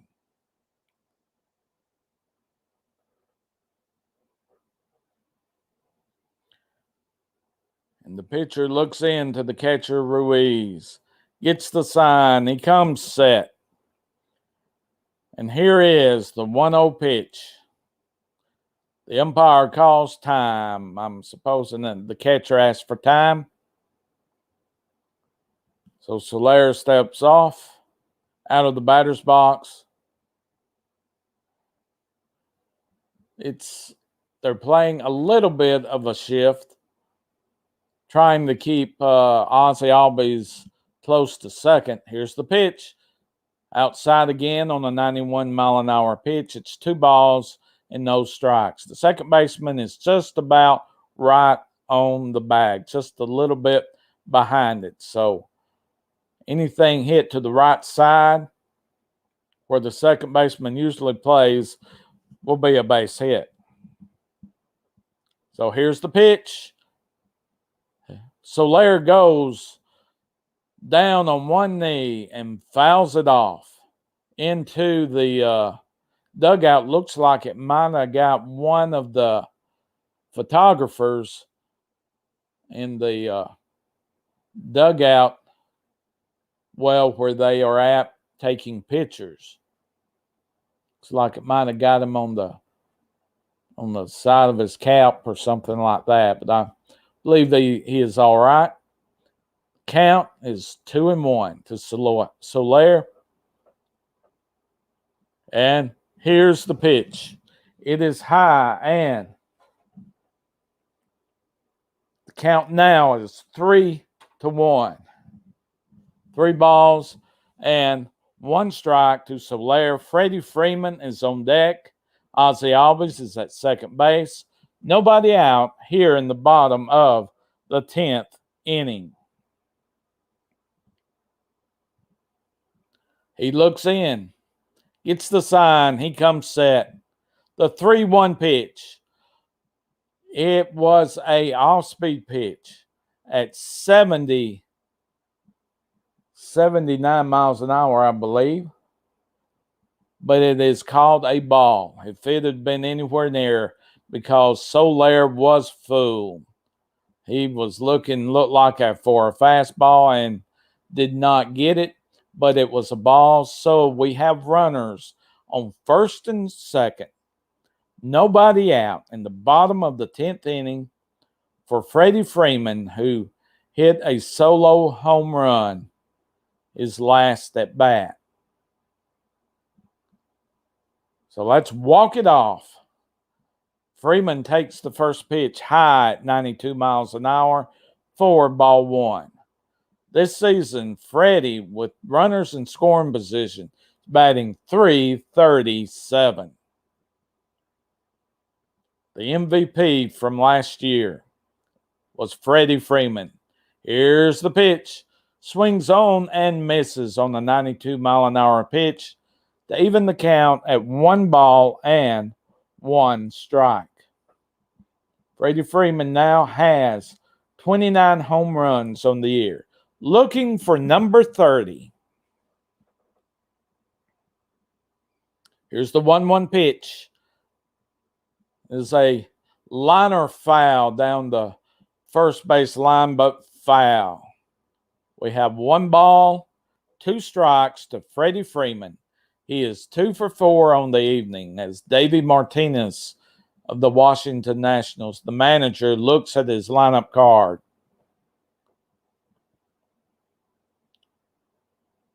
And now the pitcher gets the sign. He comes set. Here's the 1-2 pitch. It is way high at 91 miles an hour to even the count at 2 balls and 2 strikes.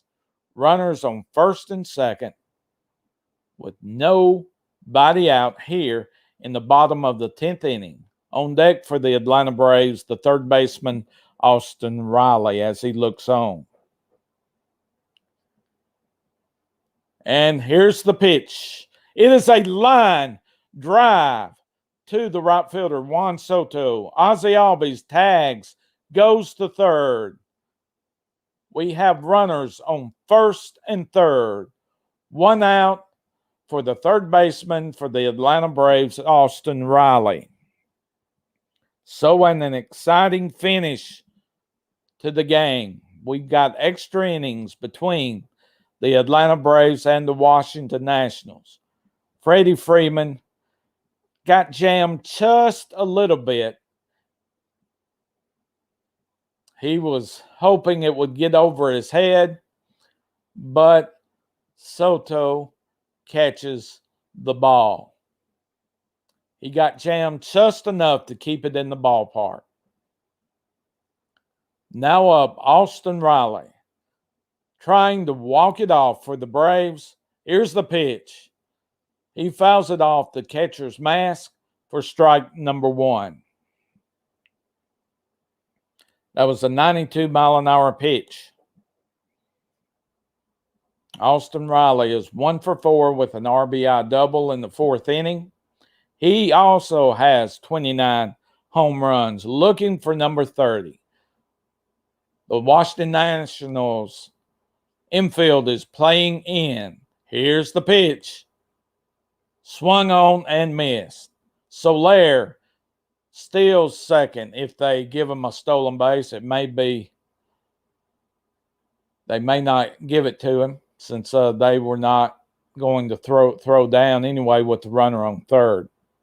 So I'm not sure if that will be a stolen base or not.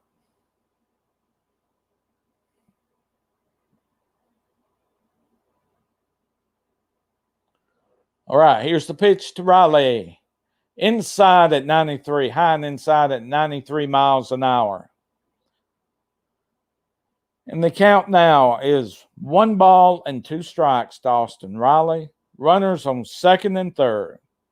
The runner that makes the difference is the runner at third in Ozzie Albies. Soler is at second. And now the 1-2 pitch to Austin Riley. And here it is. It is low at 93 miles an hour.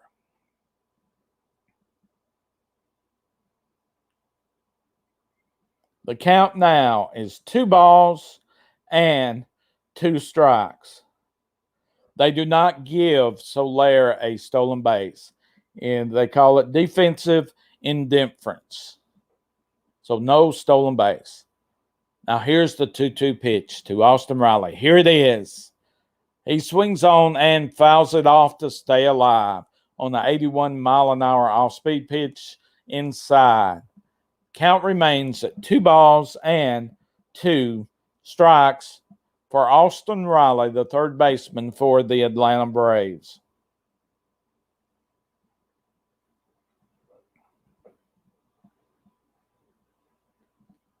And now the pitcher gets the sign. He comes set. Here it is. It is high and inside at 92 miles an hour. We have a full count. 3 balls and 2 strikes, 1 out. We have Adam Duvall on deck, ready to maybe hit another home run, unless Austin Riley can drive them in. Full count. 3 balls and 2 strikes, 1 out. And here is the pitch. Austin Riley stays alive. He fouls it off on the 91-mile-an-hour pitch to stay at 3 balls and 2 strikes as the manager, Davey Martinez, looks on along with Atlanta Braves manager Brian Snitker.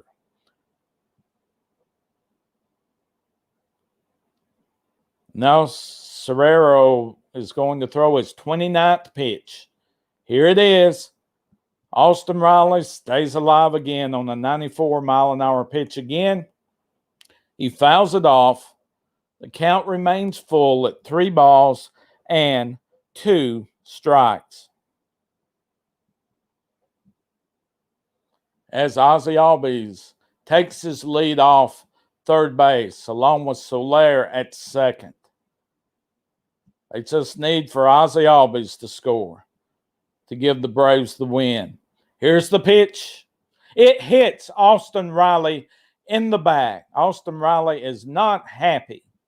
He takes off the shin guard and walks down to first base. So we have bases loaded for Adam Duvall. It hits him right in the back, right under the number 2 of his number 27. Pitching coach comes out. Hickey comes out to talk to the pitcher. We'll see what kind of defensive alignment that the Washington Nationals will have. We've got bases loaded. We've got 1 out. And we've got the RBI leader in the National League, Adam Duvall, coming up.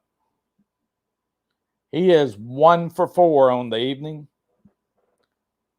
Adam Duvall has 34 home runs, looking for number 35.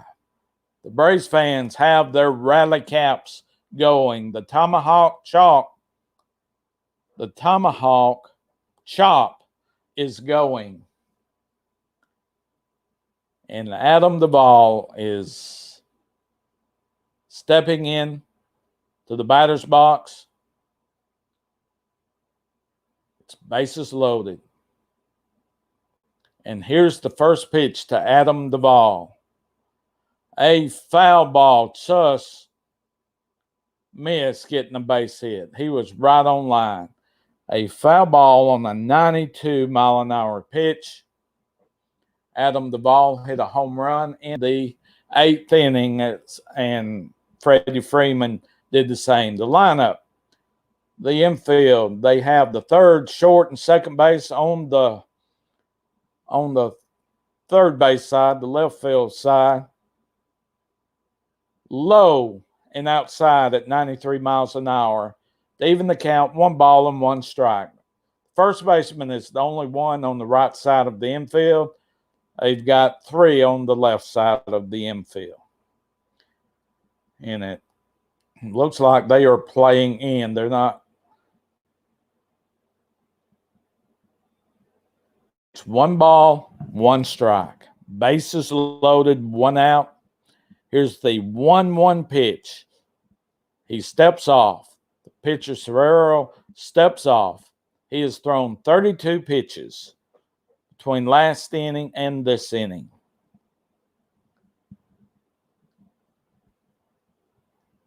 And now he's back on the rubber. He gets the sign. He comes set.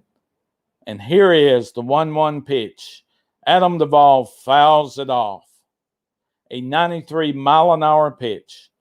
It's 1 ball and 2 strikes, 1 out, with the bases loaded here in the bottom of the 10th inning.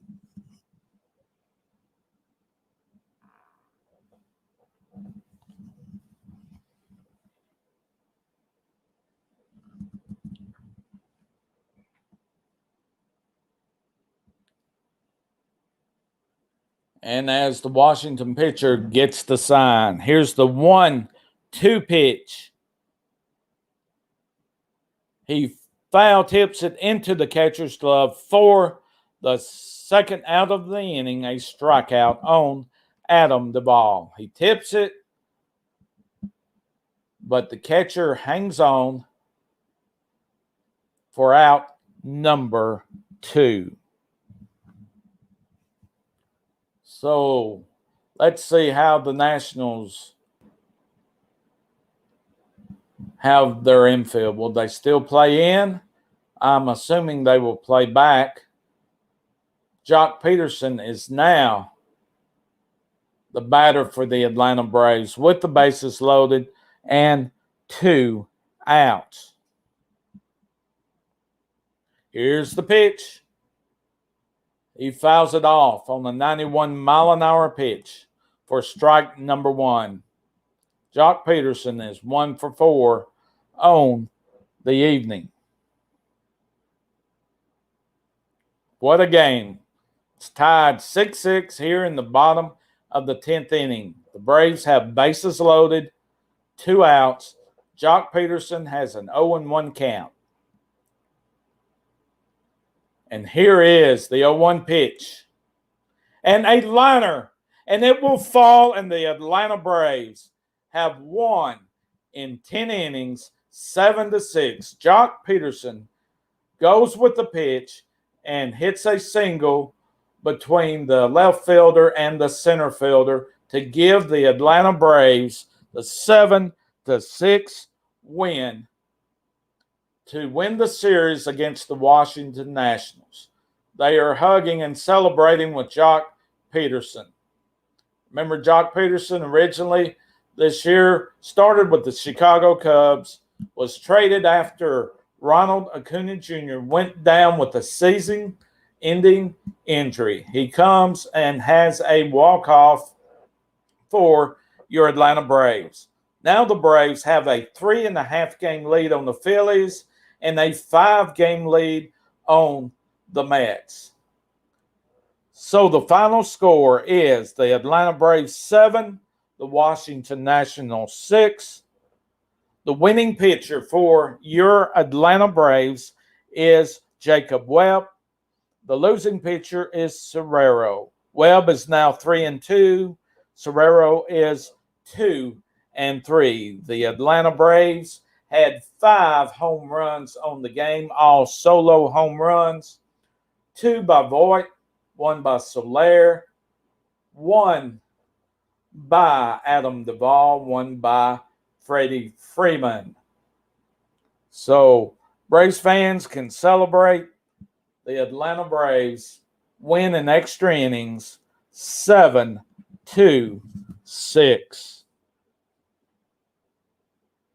So on a winning night. We will be, as far as our next live stream, we'll be probably doing it sometime next week, maybe Tuesday, but just make sure if you're not a subscriber, please subscribe and hit the bell notification. That way, when I go live, when I schedule it, you will get a notification that I will be going live for that game. If it's a afternoon game, with my work, I'm not able to go live stream, but I'd like to do it either 1 or 2 live streams a week. I hope everyone enjoyed the game. If you're a Braves fan, if you're not, tough luck to the Nationals. It was a fight to the end. So on this winning night, thanks for watching. Continue to watch and continue to support the Atlanta Braves. The Atlanta Braves are getting closer to hopefully a postseason for the 2021 season. On this winning night, so long, everybody. Thanks for watching.